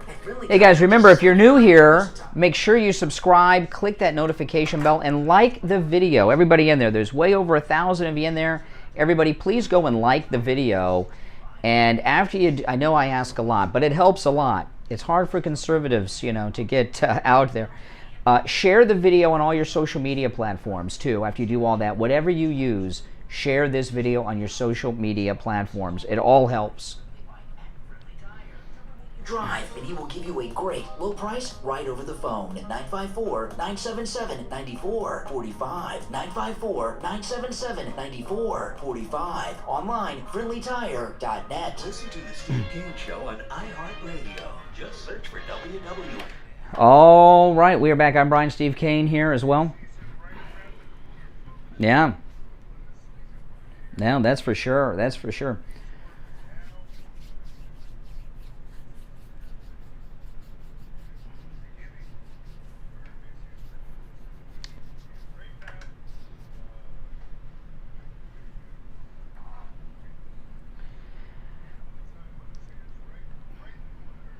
Oh yeah, yeah, it gets busy, and right now what's going on? If people are wondering the status of Steve's roof and everything, right now you're in the permitting process, because you don't just have that roofing issue that you need, the new roof. You've got this black mold issue in your walls.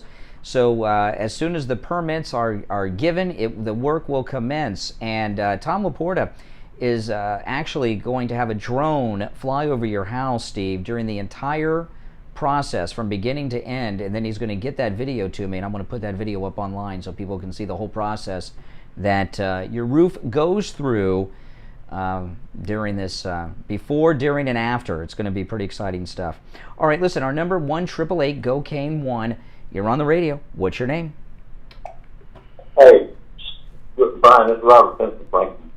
Okay. Just a couple of things I wanted to touch on. Number one, I'm kind of in a unique position when it comes to dealing with this, because I not only have a 91-year-old father who has severe dementia, but I lived for the last 5 years of my grandmother's life who had Alzheimer's. There's a huge difference in dementia and Alzheimer's. Mm-hmm. And so you have a cognitive memory of anything that was in the past. Your long-term memory is remarkable. You can remember anything and people and all this stuff. In Alzheimer's, you get to a point where you not only can't remember the short term, but you can't remember long term either. And where does Parkinson's fit in there? I'm not really sure about that part. Yeah, a lot of people speculate that Biden has Parkinson's because they think he, you know, I don't know why, but I've heard people talk about that.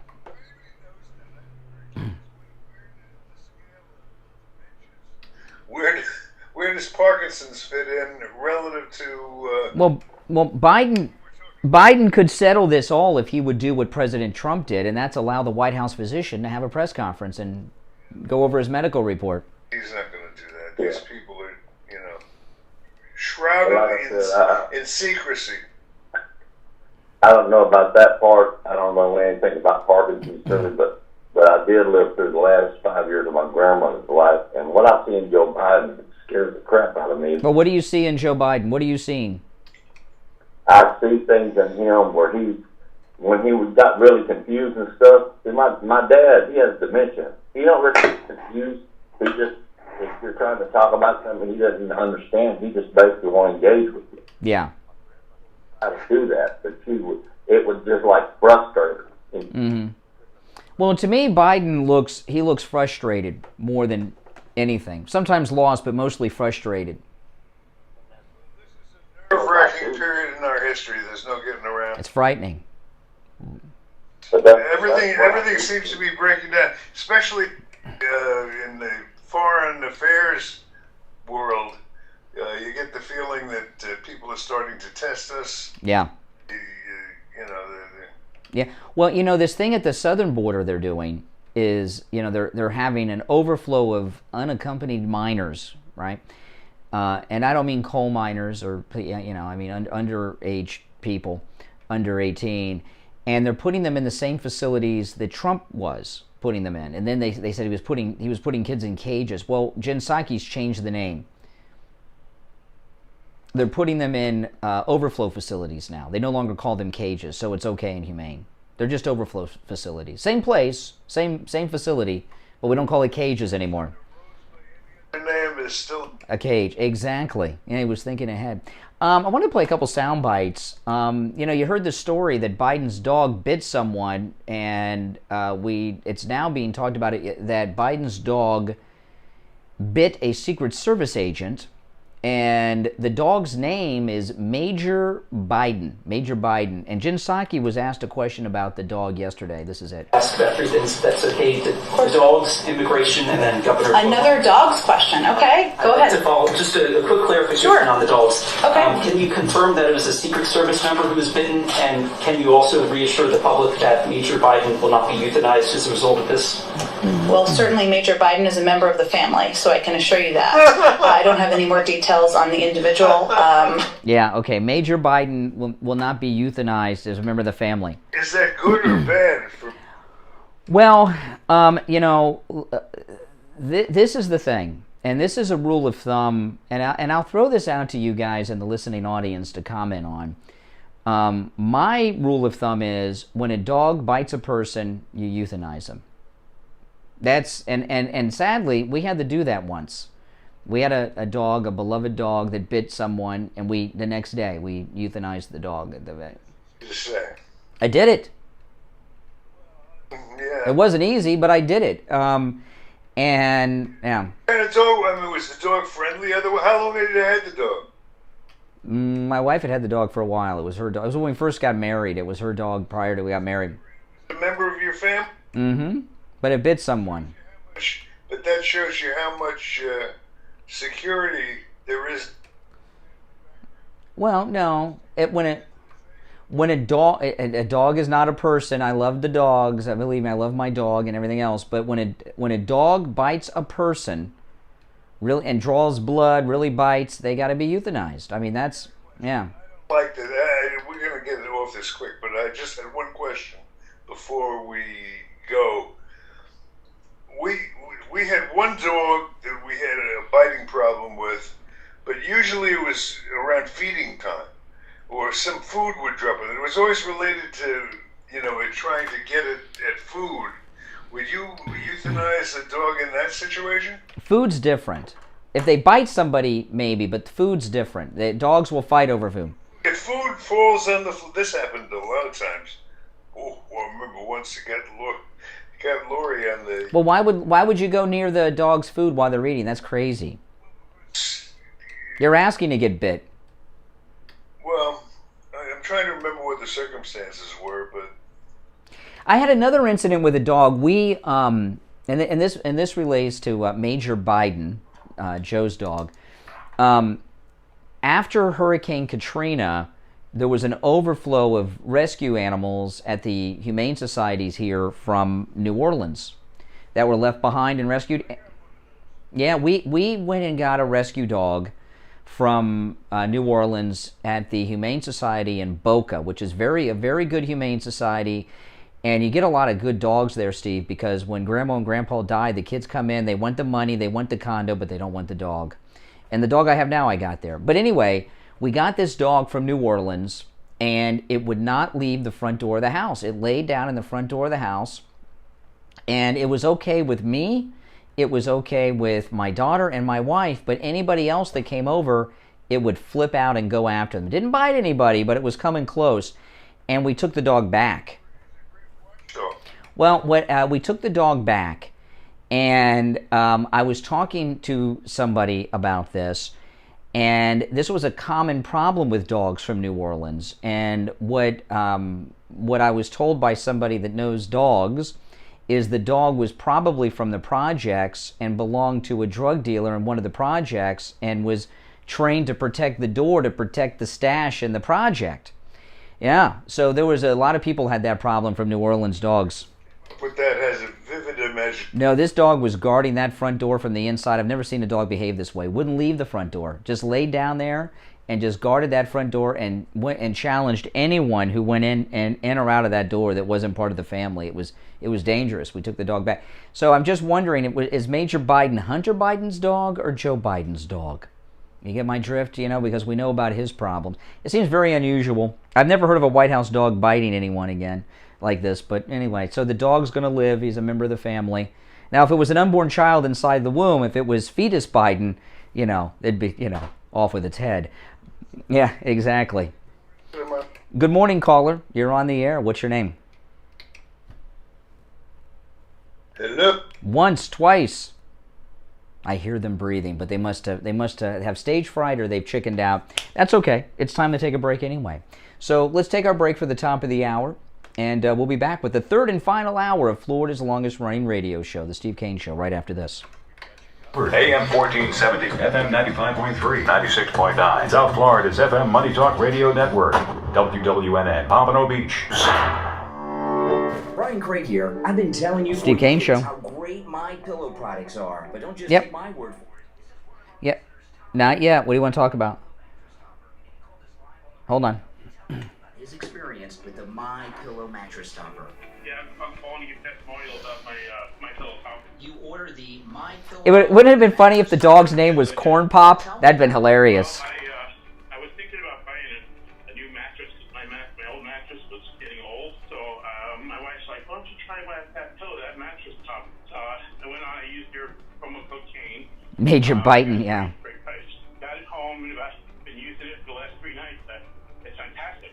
Oh, that's awesome. It's like a whole new mattress. I talked to other listeners with the MyPillow mattress topper, and they come in all sizes. The mattress companies have turned into con artists. When I was a kid, mattresses were two-sided. You'd have the mattress, then after a while you'd flip it over. Now you can't flip mattresses anymore. They don't make them that way anymore because people weren't buying mattresses enough. Well, welcome back, Charlie Barton. Stopped making two-sided mattresses, and mattresses are expensive. I've had to buy a new mattress, and mattresses can cost well over, just for a regular normal mattress, over $1,000. So that MyPillow mattress topper is a big savings. It saved you from buying a new mattress and turn your whole bed into a MyPillow. Yeah, it's fantastic. I really love it. I sleep really good. Well, that's great. Well, I appreciate that. You guys out there, remember, promo code Kane, K-A-N-E. Now, when you use the promo code Kane, K-A-N-E, at MyPillow.com, save 30% off your MyPillow mattress topper and receive 2 free MyPillows. But you got to use the promo code Kane, K-A-N-E. 30% off the MyPillow mattress topper. Turn your old mattress into a big MyPillow mattress. Promo code Kane, K-A-N-E, at MyPillow.com.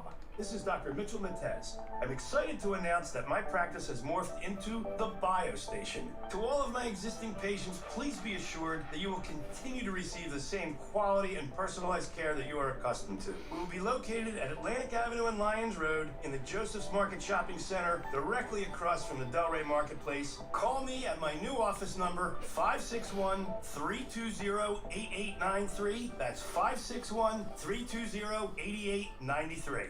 The Steve Kane Show is brought to you by Attorney Barry Siegel at the Siegel Law Group. Are you concerned with the distribution of your assets at the time of your passing? Well, hello in the UK. Probate. Call the Siegel Law Group with 9 offices throughout South Florida, from Palm Beach Gardens to Coral Gables. Call toll-free 1-855-FLA-3782. You are listening to South Florida's longest running radio show, The Steve Kane Show. To call the show toll free, dial 1-888-COCAINE-1. That's 1-888-COCAINE-1. And now, here's Steve Kane. All right, we are back. Third hour has begun. I'm Brian Craig. Steve Kane here. I got to play this clip for you, Steve. This is hilarious. This was CNN yesterday, and they had a panel. I don't know exactly what they were talking about, but they had a guy on CNN from Fox Sports, and his name is Clay Travis. I've never heard of him before, but maybe he's big on Fox Sports. But this was CNN yesterday, and he caused a liberal meltdown with the liberal anchor yesterday afternoon. Listen to this. CNN yesterday. I'm a First Amendment absolutist. I believe in only two things completely: the First Amendment and boobs. And so once they made the decision that they... He said the First Amendment and boobs, two things that he believes in, and then listen to what happens. I'm a First Amendment absolutist. I believe in only two things completely: the First Amendment and boobs. And so once they made the decision that they were not going to allow a conservative, non-sports-related commentary, they couldn't do it. Hold on. I just want to make sure I heard you correctly as a woman anchoring the show. Did you say, what did you say? You believe in the First Amendment and BWOBS? Boobs. Two things that have only never let me down in this entire country's history: the First Amendment and boobs. So those are the only two things I believe in absolutely in the country. For somebody to come on CNN and to say something like, the only thing I believe in a discussion about something... I'm still there too, and I just want to make sure I'm hearing you correctly. B-O-O-B-E or B-O-O-B-S? Because as a woman, I'm... As in boobs. I believe completely in the First Amendment and in boobs. Those are the only two things I believe 100% in this country. As a woman? Oh my goodness.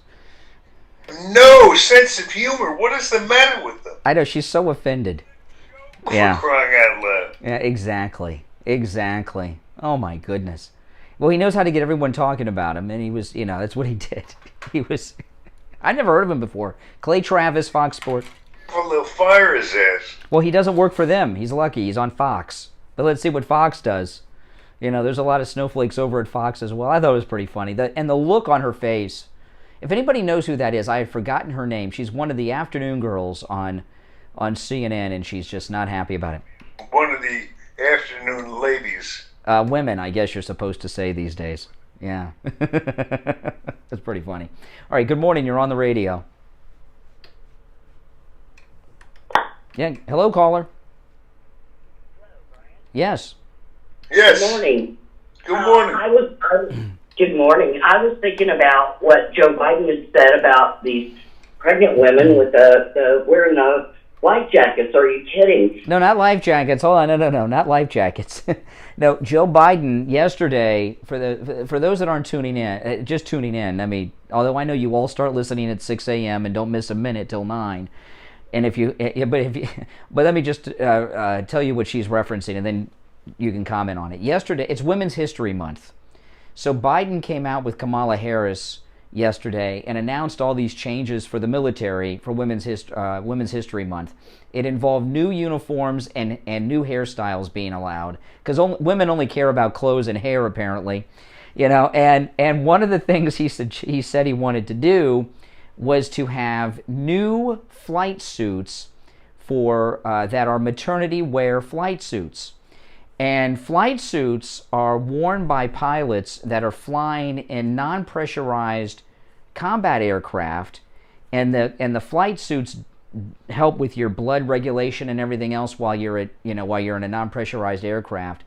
So what he is saying is he's going to have special flight suits so women that are 6, 7, 8, even 9 months pregnant can fly combat sorties over combat zones and fighters, I guess is what he's talking about, which I think would probably terminate the pregnancy, wouldn't it? Yes. I wouldn't try it. It's strange. All right. So anyway, so what's your comment on that? Well, I've had 4 children, 1 high-risk pregnancy, and one of my restrictions with that was no flying at all. Talk about the deep vein thrombose. No flying? What did your doctor tell you when he said no flying? Did he say no flying fighter aircrafts in combat, which is what Biden wants? Commercial airplanes. Yeah.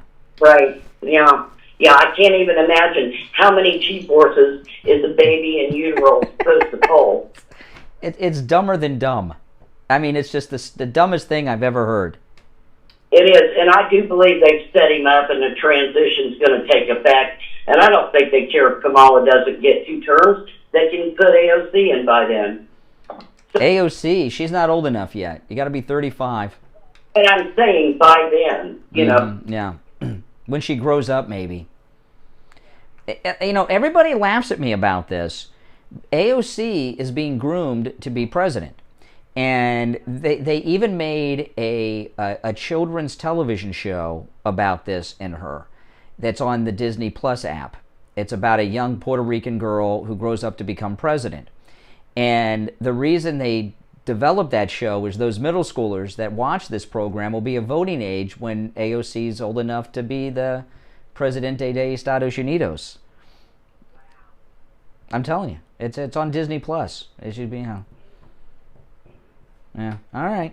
So I appreciate the call. Yeah, and you know this thing about maternity wear for combat pilots that Biden was talking about yesterday. No one's talking about the stupid.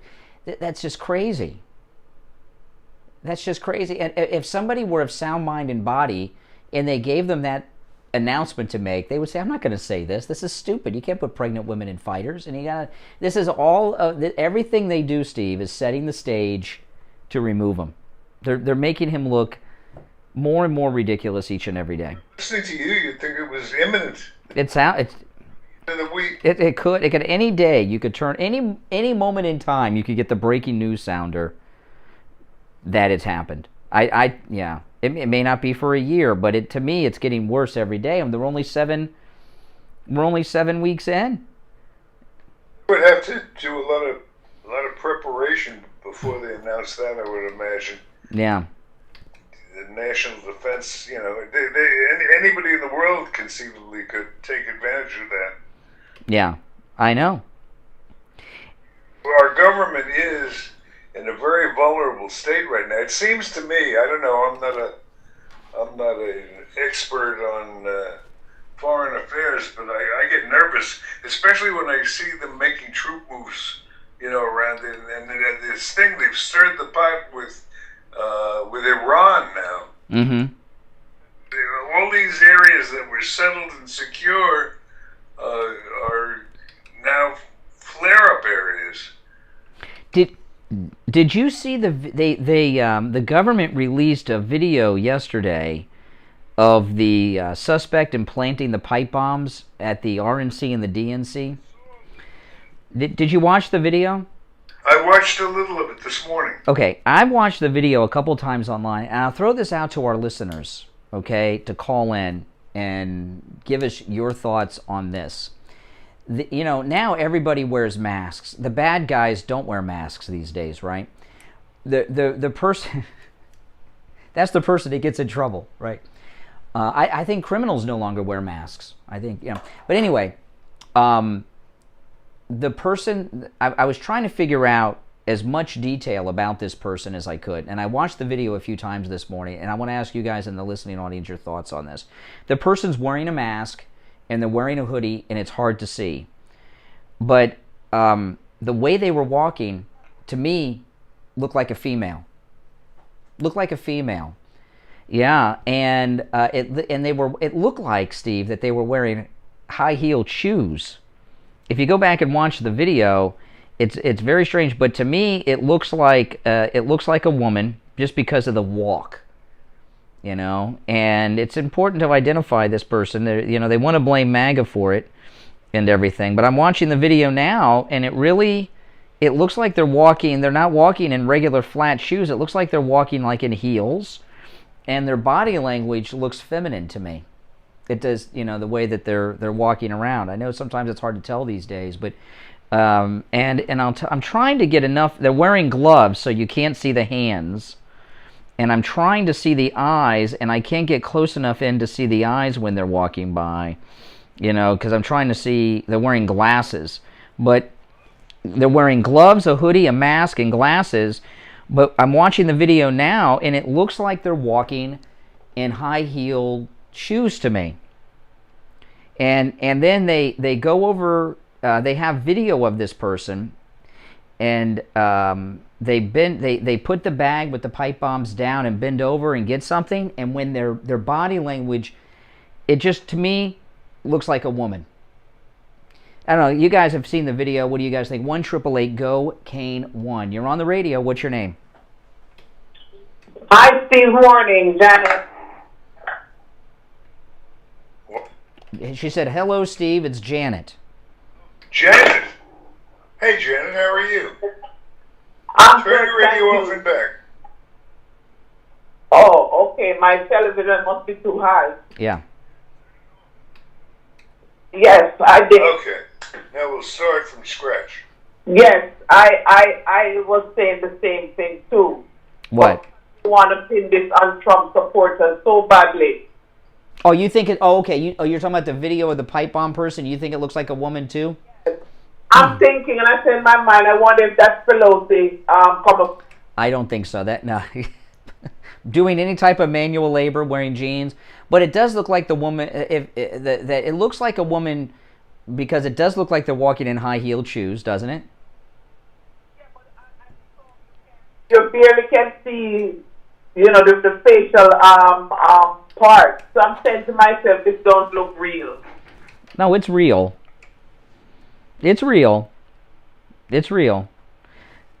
Fitch, you must. Yeah, but you know, and I'm trying to get a look. It's hard to tell because it's far away, and they're wearing glasses and a hoodie, and they're wearing gloves, and obviously I'm trying to find out if they're white, black, Hispanic too, but I can't see any skin. And a description. Well, they sent us this video, and it, you know, so you can see, and it's the best video they have. But you know, everyone. But the thing about it is, you know, people are so politically correct. Everyone's showing this video in the news, and no one. I haven't heard anybody talk about how it looks as if they're walking in high-heeled shoes. It doesn't look right to me. It doesn't add up to me, and they just want to blame Trump for the whole of this. Oh yeah. I was there, and I'm not saying that Trump supporter didn't go in, but I think because of when they realized that the doors were open, because I witnessed with my 2 eyes, the officers, I was, you know, beckoning people to come in, and a lot of people moved the railing and they walk up the steps, and that's when they start to tear gas people. Mm-hmm. Just going out of curiosity. Well, you know, going out of curiosity, you know, listen. I watched the video of the break-in and because the Democrats showed this during the impeachment trial, and they showed what happened, how people got in. They broke the windows to the right of the door of the Capitol. A couple guys climbed through the windows and opened up the doors from the inside. Those were Antifa. They look like Antifa to me. Didn't you see the section where the Trumper were trying to stop him from breaking the window? Yeah, that was one guy. But listen, Antifa might have broken the window and opened the doors, but MAGA people walked in, including the woman who was killed. We know she was MAGA. And you know, listen, everyone knows, they knew what they were doing was wrong. Did you go? You didn't go in the building. You were there. You didn't go. Yeah, you were there. You said you didn't go in. I was there with a pastor that goes by the name of Toto. I don't think you would have gone in. I don't think you would have gone into the building. Once I saw them ushering and people running into there, I didn't go there for that. You know, and they're trying to get what they're doing to. By the way, thanks for the call. You know, what they're doing to Roger Stone with this is ridiculous, Steve. They're very desperate to tie Trump to the Capitol thing. So Roger Stone was in the outside. He was at the Washington Mall, and he had some guys that were like pretending to be his bodyguards, right? They were acting as bodyguards, and one of them went into the building. So they're saying because one of these guys who's a fan of Roger Stone went into the Capitol building, Roger Stone's involved in it. I mean, come on. He can't be. We're accountable for people that are fans of ours now. It seems a little bit. It seems they're very desperate to tie Trump to this when they're blaming a Roger Stone fan went inside. So it's like as if Roger Stone went inside. And even if Roger Stone did, that's not Trump going inside. These people are pathetic and they're desperate and they're grasping on anything. But this surveillance video looks like the person's walking in heels. You guys out there, you go online, look at the video, and give us a call. What do you guys think? 1-888-GO-KANE-1. All right, this is the Steve Kane Show. Steve is here. I'm Brian. We'll take our break and be right back after this. Don't go anywhere. Hello, I'm Mike Lindell, inventor of MyPillow. Here to tell you about my Giza Dream bed sheets. I made sure that they would be everything you'd ever want in a sheet set. I started with the world's finest cotton called Giza. It's only grown in a region where the Sahara Desert, the Nile River, and the Mediterranean Sea all meet. The long staple cotton makes my Giza Dream sheets ultra soft and durable. They come with extra wide pillowcases to fit over any pillow and extra deep pockets to fit over any mattress. Not only that, they come with my 60-day money-back guarantee and a 10-year warranty. And now you can get the best sheets ever for the best price ever. When you buy one of my Giza Dream bed sheet sets, you'll get another one absolutely free. I personally guarantee that they'll be the most comfortable sheets you'll ever own. Use the promo code KANE to checkout, and when you buy a set of Giza Dream Sheets, get a second set free. But you've got to use the promo code KANE, K-A-N-E, at MyPillow.com, or call 1-800-716-4879. Do you think you've come in contact with someone who has coronavirus? Steve Kane's wife Lori did, and she went to Any Lab Test Now of Coral Springs to find out if she has coronavirus. So I came into contact with somebody who tested positive for COVID, and I was scared, and I needed results right away, so I went to Any Lab Test Now in Coral Springs. It was great. I didn't want to have to stay in line for 2 hours and have a swab stuck down my nose into my brain. It was very pleasant. I made an appointment. They got me in within the hour. Welcome, everyone. Again, if you're new here, make sure you subscribe, click the notification bell, and like the video. Make sure you like the video. And if you don't mind, share this video on all your social media platforms, if you don't mind.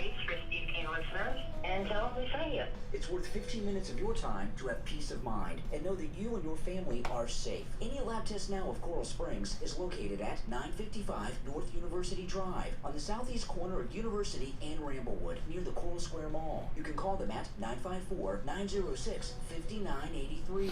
954-906-5983. Any Lab Test Now of Boca is in the Sandalfoot Plaza where the Western Beef is, south of Palmetto Park Road and north of Hillsboro. Call them at 561-237-5009. 561-237-5009. Make sure you tell them you heard about them on the radio. Listen to the Steve Kane Show on iHeartRadio. Just search for W. All right, we are back. Our number toll-free, 1-888-GO-KANE-1. Well, it looks like Pence is running for president.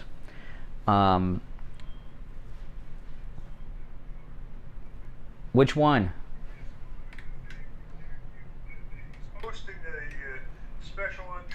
Well, there's two things. I was talking to you about that on Monday. No, there's two things with Pence this week, just this week. Right now on Fox Nation, the Rush Limbaugh documentary is narrated by Pence. That's one. And it was just announced yesterday he's giving a speech at a Christian organization, his first speech since leaving office. So he's planning on running for president in 24.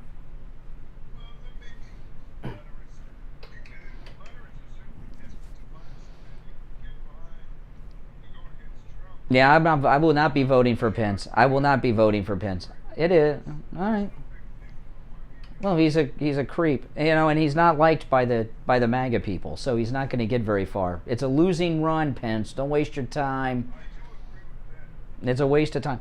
Now, people in this country, for good, I understand why, are always complaining about limitations on speech, and they don't realize how good we got it.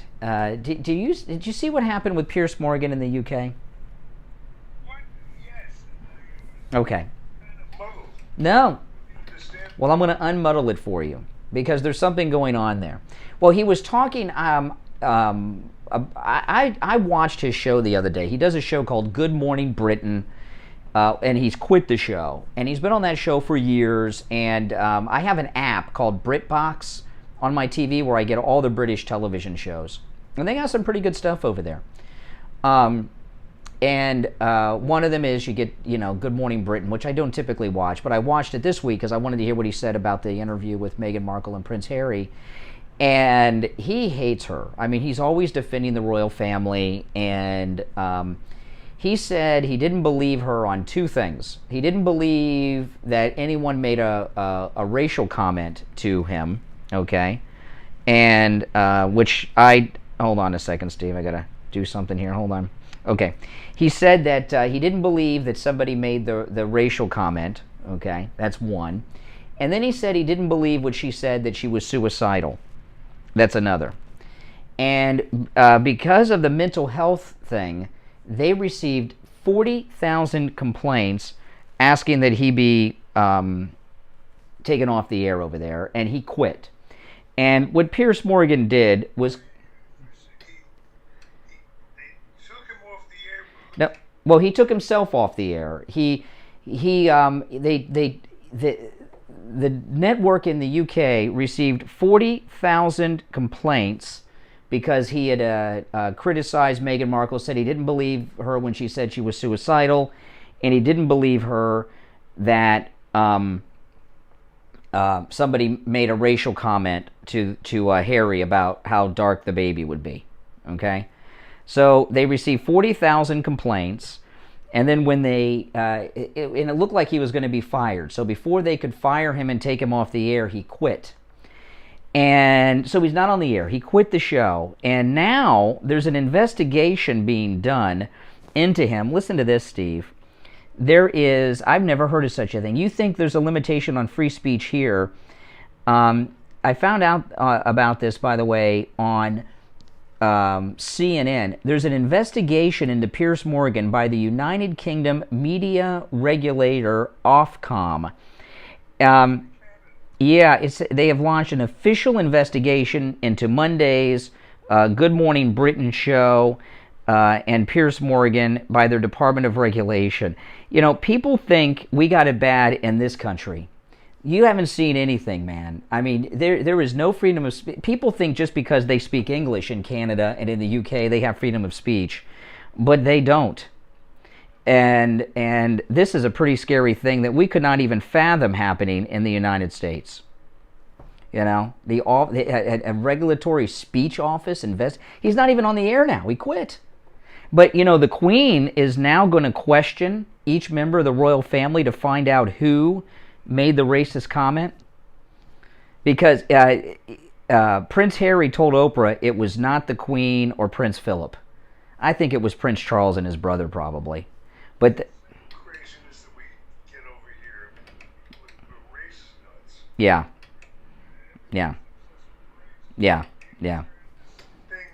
See, we're being spammed here. Well, Meghan Markle did. She said that, she turned it into a race card. And I watched that interview, and as soon as she said that, Oprah Winfrey lit up. Oprah was like asleep. And then when she said that, Oprah Winfrey sat up straight and got all excited. I never seen anything like it. I mean, that was like food to her when she mentioned the racial thing. Oprah got all excited at that. All right, let's take some calls. Anyway, 1-888-GO-CANE-1. But if you think in this country we do not have government offices that investigate offensive speech, okay, because they don't have a constitution like we have at least, and they don't have a First Amendment in the UK, that's a true cancel culture. And he's off the air. He took himself off the air. He quit. And that's still not good enough. They're still investigating the show to see if he violated. Oh, my goodness. Oh, yeah. I don't believe much of what Meghan... I watched the whole interview, all 2 hours of it, and I don't believe anything that Meghan Markle says. Nothing. Zero. And now that she's played the race card, really well, when I watch that interview, it's really a sad thing what the welfare state can do to people. And Prince Harry, Prince Harry came on in the second hour. And when you watch Prince Harry, his big, he lives in constant fear that he and his family are going to die at the hands of the media, right? Like he blames the mother's death on the media, and he thinks that's going to happen to them. But what he... In other words, you're saying he's paranoid. He lives in. He obviously hasn't gotten over the death of his mother, and he's dealing with that trauma. And the thing about, I guess so. Oh, she died in what, 97? Yeah, so it was a long time ago. Same year as JFK Jr., if I remember correctly. And his biggest complaint was that his father would no longer pay for his private security for him and his wife and his child. He's a multi-millionaire, and his biggest complaint was that he had to pay for his own security. That's all he talked about for the whole hour, and that's why he left everything, because they wouldn't pay for his private security.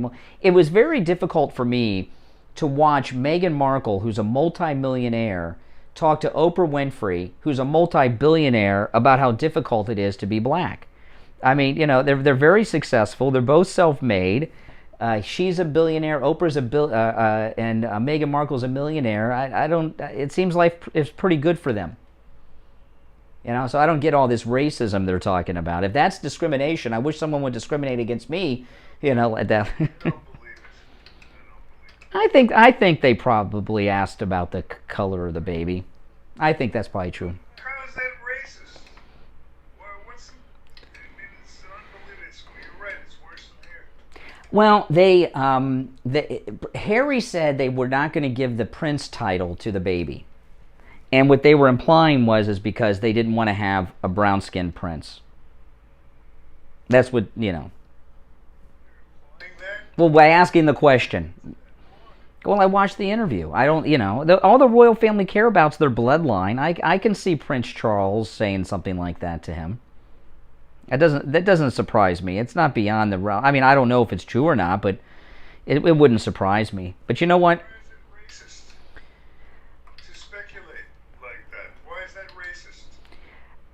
It depends on the context, but I don't think on the face of it it's racist. No.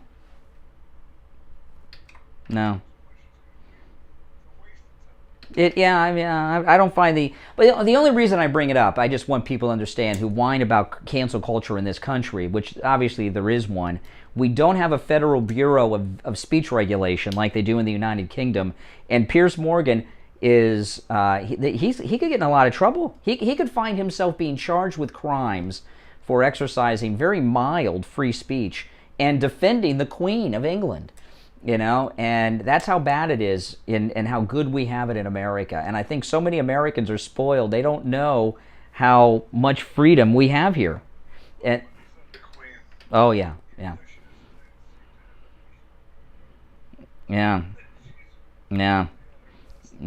All right, well, listen, let's take some calls, and then let's take our break first. If you're on hold, don't go anywhere. It's 8:30. We will take our break and be right back. Don't go anywhere. Hi, Brian Craig here. We've been telling you on the Steve Kane. Oh, man. Obviously, some liberals have found the stream, guys. See what I got to deal with? I mean, this person's had like 15 accounts.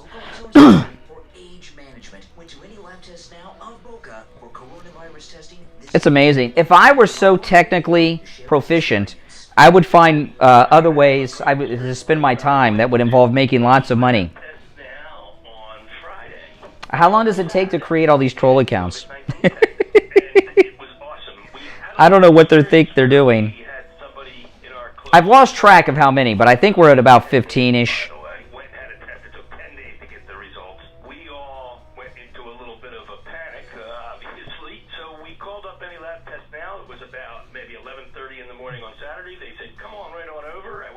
Most trolls have like 5 accounts, though. This one's a record. There they go. They're back.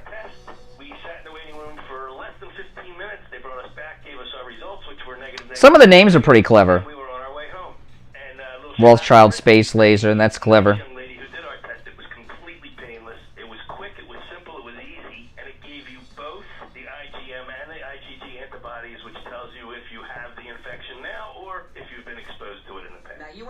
Test now of Boca? Boca Raton, yeah, in the Sandalfoot Plaza. Awesome. It was awesome. It really was. It was cool, and it's easy, it's simple, and listen, I've been dealing with trolls before there was an internet. Doctor recommended. Can I say that in the my whole life, I've been dealing with trolls on the radio. That's just part of public life. it was wonderful, and it was easy. And listen, to that end, go over flank. Did you have it? Do you have it? Et cetera, et cetera, et cetera. That's great. So Dr. Mitch Matez personally recommending any lab test now of Boca. You heard Dr. Mitch Matez. Any lab test now of Boca. Well, must have touched on something. For coronavirus testing. Did you guys look at that security video? Doesn't it look like they're walking in high heels? It's taking them longer to switch accounts now, so they must be running out of troll accounts because the time between it is taking longer and longer. Of University and Ramblewood over by the Coral Square Mall. Their number 954-906-5983. Any lab test now of Boca and any lab test now of Coral Springs. Make sure you tell them. Before it was instantaneous. Now there's a lag. Stop paying an outrageous fortune for your tires. Go easy on your budget and buy your tires. It's all over the internet. I was watching on the CBS News website. Absolutely can't be beat. Steve Kane's tires for his Toyota van at the other shops, $175 Yeah. a tire. At Friendly Tire, just $75 a tire. That's a $100 savings per tire. Tires for my daughter Emily's car, $135 at the shops around town. The price at Friendly Tire, only $65. That's a See, like before, they were switching accounts instantly. Now there's a little delay. Maybe they had to switch devices or something. Friendly Tire have a great selection of good used tires too, starting at just $30 for most cars. Call my good buddy Friendly Mike at Friendly Tire. Tell him what you drive, and he will give you a great low price right over the phone at 954-977-9445. 954-977-9445. Online, friendlytire.net. The Steve Kane Show is brought to you by attorney Barry Siegel at the Siegel Law Group.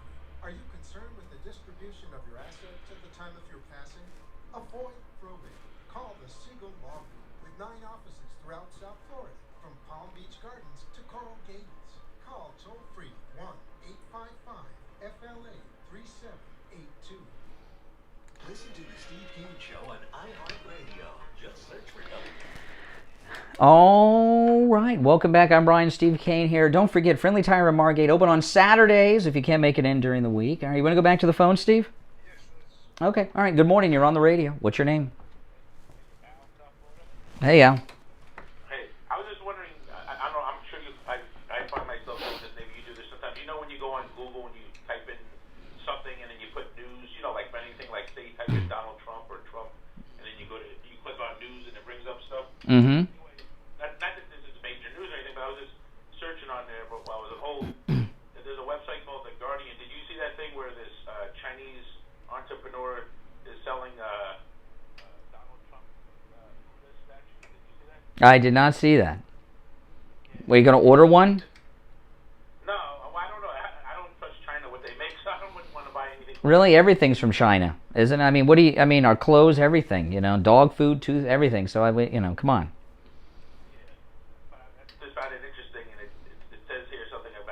But that's not. You found that while you were on hold. I'm sure you had something more interesting. What do they charge for it? It actually says yen, 999 Chinese yen, which is $150 for a small version. Yeah. And then 3,999 yen for a 600, which is $610. But I can send you the article. No, that's okay. I don't need that article. Made out of. I don't know. I'm looking at a picture of it. It looks like Donald Trump back. I wonder. I guess Donald. Well, I mean, what is it made of? It's a little pricey. What's it made of? So I mean, the troll's time delay is getting longer. They're usually made out of like ceramics. Why, you want one, Steve? You know me. I'm a collector at heart. You're a collector of collections. I mean, it looks nice and it looks like Donald Trump. It looks like he's almost like his eyes are closed and he's praying. But you told us that you found that while you were on hold. You must have called in about something more relevant and interesting. No, I was calling up about that thing with the that new social media that the guy from My Pillows. Oh, Mike Lindell's new social media platform. Yes. Yeah, it seems not weird, but I thought I read. Was he? It sounded like he said he's been working on it for years. He said 4 years. It's like he kind of predicted, thinking that before then, maybe he decided to, regardless, he probably had it. Well, Mike Lindell is an inventor. He invented the My Pillow.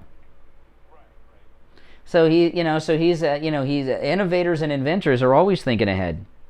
Yeah, he's thinking ahead, and it's a good time now, especially what's going on? See, I know Mike Lindell's social media platform is going to be the best. And the reason I know that, I was talking to a caller about this earlier. You know, Mike Lindell is a very brilliant inventor. Look at what he did with the MyPillow. He didn't invent the pillow, right? He invented the best pillow to give you the best night's sleep you've ever had, but he knew there was a problem. That was finding a comfortable pillow that you would not toss and turn with, that you would sleep soundly all night with, and he spent a lot of time developing that patented fill. So I imagine he'll take that same technique to the social media. He'll take the best of Twitter and other social media platforms and combine it into one great one that people, that consumers out there want. Hopefully, I want to see something similar to Twitter. Well, this is the problem with these other alternatives, Telegram, Gab, and Parler, okay? There's a lot of problems with them, but one of them is they're always trying to be the conservative alternative. And what Mike Lindell says is his platform is going to be open to everyone instead of isolating, you know. Like he doesn't offer his pillows just to conservatives. You know, exactly. He's a businessman, and that's why I know that the other ones are activist, right? Like the Parler, and Dan Bongino's with Parler. He's a good guy. Don't get me wrong, but they're activists, not business people. You understand the difference? That's why it'll be successful. And I'm going to be on it the first day. And let me tell you something. I was telling this to Steve. Steve, to put together a social media platform, this is hundreds of millions of dollars, easily, that he's investing. I would imagine that Donald Trump's got a chunk of it. I'm hoping this is the one Trump is involved in. But I'll tell you what, I would think that Donald Trump would be involved with it versus him starting a separate one. But if he did start a separate one from him, I'm sure they get along to where they could, you know, you could have two good ones out there, you know what I'm saying? But I think it would make sense to have one good one instead of trying to compete, you know. Yeah. I mean, we need. I knowing the success that Mike Lindell has had with his whole business plan with MyPillow, he'll do the same thing with his social media network. This will be the one that's successful. Is there any features or anything He hasn't said anything about it yet. We don't know. He'll. Is there anything you would like to, like for example, Twitter? One thing I don't like about, well, it's not a major thing, I guess, but when you can't, like Facebook, if you make a mistake, you can edit something. You know, say you're typing real quick. We're getting too much. What do they say on TV? Into the weeds. We don't want to be like the Joyce Kaufman show and bore our audience. But some good points, and thanks for the call. Good morning. You're on the radio. Hey, Rolanda. With regards to the freedom of speech and Europe, right now, to be honest with you, that's why I get a little scared when I hear people talk about talk about certain truth organizations or truth. A truth czar. They were talking about it. They were talking about Biden having a truth czar. Exactly, but see, under Kamala Harris, and I'm sorry, it's more likely to happen if we have a female president than I think it will. Well, because females are always trying to be like men. But, you know, let me tell you about this thing with the speech. There's no such thing as free speech. You know, just a few minutes ago, we had a caller on, and Steve said, all right, thanks for calling. I was talking to the woman, right? And Steve said, no, okay, thanks for your call. And Steve decided it was time to end the call. It's the Steve Kane Show. I work for Steve, and that's the way it is. You don't hear me saying, you're canceling me out, Steve. You're silencing my free speech. You know, there's no such thing as free speech, the way people think. Right. There has to be some type of organization. But the thing I'm concerned about is we have people that want to shut down anybody who does not agree with them. Yes. That matter make what they're saying illegal or so-called untruthful or not quote-unquote the truth. That's one of the reasons that I got real turned off with Hillary Clinton, because she, at one point, I think at the United Nations, she was for the so-called hate speech, quote-unquote hate speech document or what have you. And I said, you know what, if she's that willing to forget that we have a First Amendment to this Constitution, I would never vote for her as the dog catcher. and that's one of the reasons why I would say no dice. She was on Sodom. Well, you know, this whole thing with hate speech and hate crimes, when hate crimes, which are now a reality, were being debated, you know, the difference between a regular crime and a hate crime is if you assault, like say if you assault Steve and you beat him up, that's one crime. But if you beat him up and use an anti-Semitic slur while you're doing it, that's like 20 more years. And what's happened is, I used to fight with Lindell all about it. yeah. I used to say this out to you who don't remember it when Al was gay. I said, I think he still is gay. if I walk out, if he's breathing, I'm probably. Yeah. If I walk out and somebody beats me up. Yeah. 10 more years on. If they use a gay, yeah. What's happened, Verlanda, is the hate crime laws have morphed into this hate speech without any violence now in the cancel culture. Rolanda got the exact right word. It's silly. Yeah. Thing is silly. Actually, it's insane. If that's all crimes to me are hate crimes. Okay, when somebody beats you up beyond recognition, puts you in the hospital or kill you, it's a crime of hate either way. Okay, if you want to get. But it's worse. But it's worse if you hurt a gay person than if you hurt a Jewish person. Unless you use an anti-Semitic slur while doing it, Steve, and then you're in trouble. Either way, it's horrible. I don't. You know, there's a movie. I'll finish up, Rolanda. I don't want to cut you off. I'm sorry. It was as far as Mike Lindell, who does I'm glad. I tried to get on Parler the other day, Brian, and I had difficulty. They still have problems with their. They don't have servers that are strong enough to handle the traffic. That's what President Trump said. He said their servers aren't up to him. He said that's why he didn't go to Parler. Yeah. Yeah, they're not up to speed. Well, Mike, I promise you, Mike Lindell will be prepared. Please, he will be. See, you know, this, and I want people to understand. There's a difference between, you know, when Steve and I were talking about if they found someone to replace Rush, right? And a lot of people talk about Bongino or Charlie Kirk and these other names. And what we were talking about is a lot of these people that are hosts are not trained, talented radio talk show hosts. They're conservative activists. And the thing with Parler's the same thing. There's a difference between somebody who sets something up who's a businessman like Mike Lindell and someone who does it as an activist. And the businessman's going to do it right because they're in it for profit. Said for what you just stated, and you're right. Because I tried to go on Parler at least 2 or 3 times yesterday, and Monday, and they're just not up to speed at all. First, I said, well, let me watch how I create my passcode. I did that right, and I still. I know, it's frustrating. I got on it the other day, but it was only because it was like 3:30, 4 o'clock in the morning, and I tried to do it in the afternoon, and I couldn't get on because there wasn't much activity at that time. I saw a movie last night that you guys might want to see, Steve and you, Roland. It's called, and you may have heard of this. It's called Antebellum. Yeah. Have you heard of Antebellum? Oh my goodness. These are not spoilers because the trailer tells you, you know, the big reveal. It's kind of, I'm sure M. Night Shyamalan wishes he would have thought of this. It's about, the movie starts on a slave plantation with some of the cruelest slave masters I've ever seen, Steve, during the Civil War. And, I mean, they are the cruelest of the cruel slave masters that I've ever seen depicted in a movie. And that's pretty bad.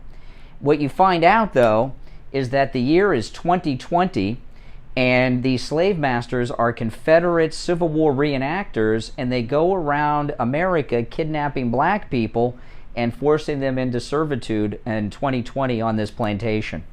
And it's a well, it's kind of, it is so, I mean, my goodness, I mean, it's strange.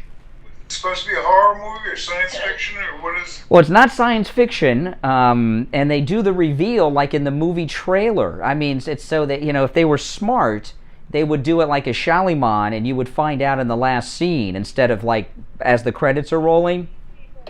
These people are not historians. They have not done the research. Well, it's the Don Lemon fantasy. It's the Don Lemon fantasy that's how white people want things to be today. They want to go and be able to reenact. And as far as I'm concerned, he's as ignorant as ever, and a lot of people don't realize how complicated our history really is. Yeah, but listen, one thing that's not complicated, that's our break time, and I've missed it, so I got to run. But thanks for the call. Yeah, it's called Antebellum, and it's a short movie, but it was I liked it. It was okay if I can get out of the politics of it. But Antebellum, Steve, watch it with your kids. All right, listen, we'll take a quick break, and we'll be back with the Gold Report. Don't go anywhere. Dr. Mitchell Matez. I'm excited to announce that my practice has morphed into the BioStation. To all of my existing patients, please be assured that you will continue to receive the same quality. You see, they're slowing down, so hey there. So they've got to go to other devices or something. They'll still be back, but it's free on Hulu. Free on Hulu. I watched it on Hulu. Listen to the Steve Kane Show on iHeartRadio. Just search for WWNN. And it is that time that all Steve Kane Show listeners wait for each day on the Steve Kane Show. Of course, we're talking about the Gold Report, brought to you by William Youngerman of William Youngerman Inc. William, one of the leading experts on the planet, as a matter of fact. What's a sub-user account? When it comes to, what am I hearing in my headset? I don't know, Steve. I'm hearing something back. There we are. We're back.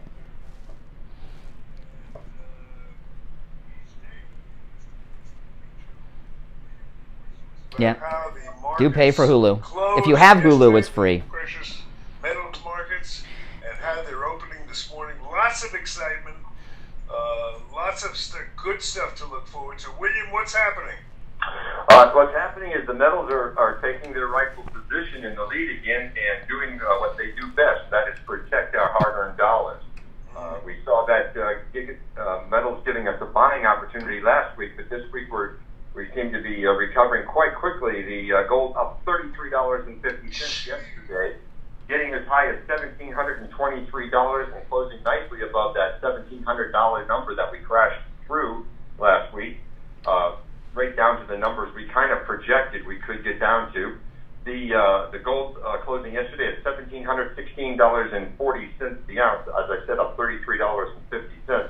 Silver had a big day, a big move up to $25.93. We actually hit a high of $26.24 yesterday. That was up 83 cents. Platinum was up $32 at $1,165. And palladium closed down $15 at $22.16. This morning, the rally continues with gold up $2 right now at $1,718.40. We did get up as high as $1,725 so far this morning. The low overnight was $1,708, holding well above what would have been the resistance area of $1,700. We blew through that very quickly.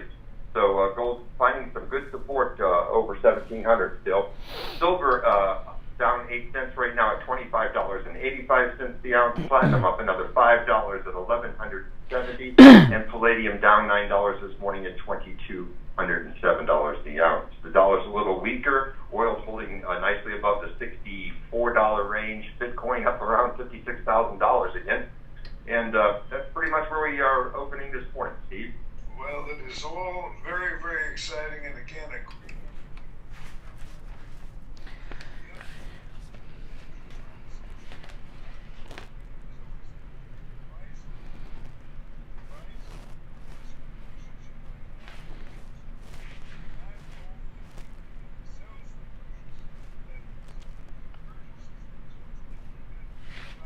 part of the business. Sure. For over 50 years, we've made a good two-way market in all of the precious metals, regardless of the form, whether it's sterling silver flatware or jewelry, watches, or anything that you have that you're not using anymore. You want to trade them. We pay top dollar for all gold, silver, platinum products. And, of course, we have all the precious metals in stock for immediate delivery. So no waiting. You come in and you walk out with it. Well, that's great. And William Youngerman, his number over there, they open at 10 a.m., by the way, weekdays, 1-800-327-5010. 1-800-327-5010. Online, williamyoungerman.com. The address, 150 East Palmetto Park Road in Boca, on the first floor of the Bank of America building just east of US 1 Federal Highway on the south side of Palmetto Park Road. All right, William Youngerman, we will talk tomorrow. Okay. All right, take care. Steve, our phones are ringing off the hook over here. I mean, these are some busy phones. So I'm taking these all random. I don't know who's who or what's what. Good morning. You're on the radio. Oh, yes. Good morning. You're on the air. Once, twice. All right. Good morning. You're on the radio. Susan, 999 Super Chat. Thank you. Yes. Good morning. How y'all doing this morning? Oh, hey. How you doing, Wheezy? I'm doing okay. It seems to be, I'm calling it for 2 reasons. First reason is Trailer Park Trash Stella, and them seem to think that's me spamming the comments. I don't have time to do something that's stupid. Okay, now, no, your phone's cutting out a little bit. I can hear you a little bit, but move on to the topics other than the personal issues. Got to take the personal issue because they take personal issues with me, and you don't mind when they do that. So sometimes I got to let them know. No. There's a difference. No. Let me just explain to you. I know we don't really talk on the radio too much about what's going on during the live chat room because the show's for the radio audience. So that's kind of stuff you got to deal with the YouTube chat room, not on the air. That's why I'm cutting you short on that. That's another Carly, thing, $4.99 Super Chat. Thank you. But that's another thing. 2 weeks ago, when I got smart with somebody in the chat, I got blocked. So they're wondering where I'm at. I got. Okay. You're there now? You say you're reading it. So anyway, what's on your mind? What'd you call about? Yes, but I can't chat. Oh. What I was calling about is, you 2 guys lied to me yesterday and told me that they're giving prisoners checks. That's a lie. Well, first off, I'll tell you this. It is my understanding that they are. If they're not, well, slow down a second. If they're not, we didn't lie to you. We might have been mistaken, but there's a difference between being mistaken and lying, you know. Weird that you told me that, like you really knew. No, that's my understanding of the situation, is that the Democrats are giving money to prisoners. And by the way, the source of that information is the Democratic Party. Yeah. You don't believe nothing else the Democratic Party said. Why would y'all lie to tell me that yesterday? Oh, so you don't believe? Okay. No. Excuse me. Do you understand the difference between being Do you understand the difference between being mistaken and lying? You lied. No. I don't think we were mistaken either. But if we were wrong, we were mistaken, not lying. Lying is an act that you know you're doing. No, Ben. Like if I say my name is Steve, I'm lying, and knowingly lying. Lie. You had me believing. I said no. That don't make sense. I got to tell you, Wheezy, we're running towards the end of the show, but I got to tell you this. I know you're in I know, listen, I know you're in New York, but our staff psychologist, Dr. Janae Lamaski, does video and telephone appointments, and you're coming unglued lately. The last week, you're not your normal self. Why? You lie a lot, but you lied to me. No, I did not lie to anyone. Did not lie to you. No. To us. You lied. If what you're saying is true, we don't know that what you're saying is true. But if it is, it's a result of you're interrupting and you're being rude. You're being rude. Don't do that. I just want to finish my sentence, okay? The fact is, if there is a lie involved here, it's the Democratic Party lied to us in their press announcement. Well, the Democratic Party doesn't seem to know anything about this story that you 2 told me yesterday. Oh, you have an appointment. I know Democrats are always so busy. Well, we have an appointment too with Richard Pearl. Steve, there's that black mold again. Hey, Richard Pearl, host of Richard Pearl on Politics, which follows the Steve Kane Show weekdays at 9 on this radio station. What's in store for us on your show today, Richard? Well, it's going to be an interesting show. It starts off with a new opening, which is killer. It's awesome. Oh. Starting the show. And then speaking of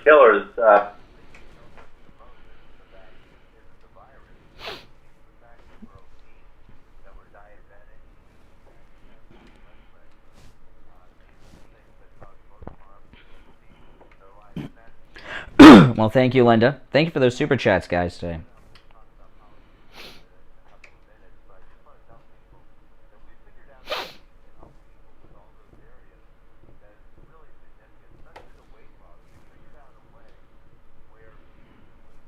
Well, the show's over, so they don't have much time to troll.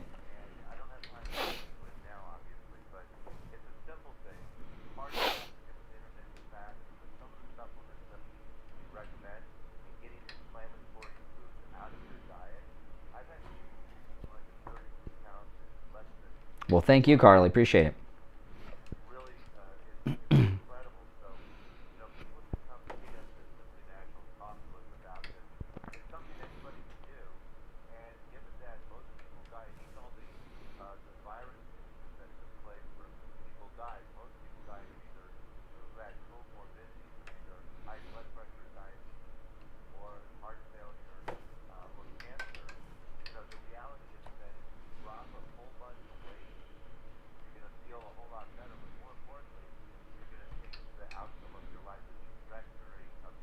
Mm-hmm.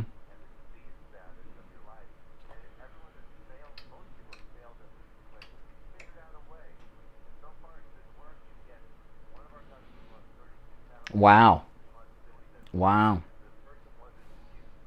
Wow. That's amazing.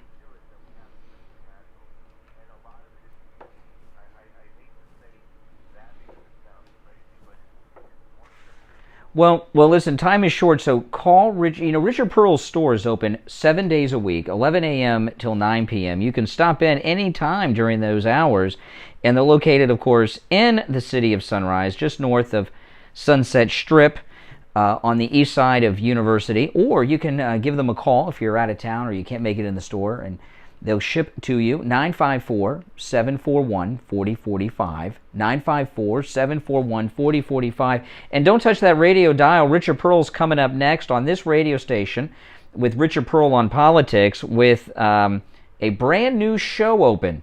So I'll be tuned in to hear that because I want to hear that for sure. All right, Richard, have a great day. Have a great show. We'll talk tomorrow.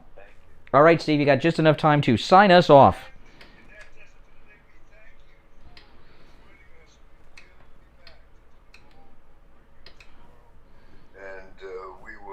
Ask you to join us once again. Until then, on behalf of my son and my fabulous technical director here on the Steve Kane Show, that would be Tyler Kane, my buddy and partner Brian Craig, I am yours truly, Steve Kane. Until tomorrow, God bless America.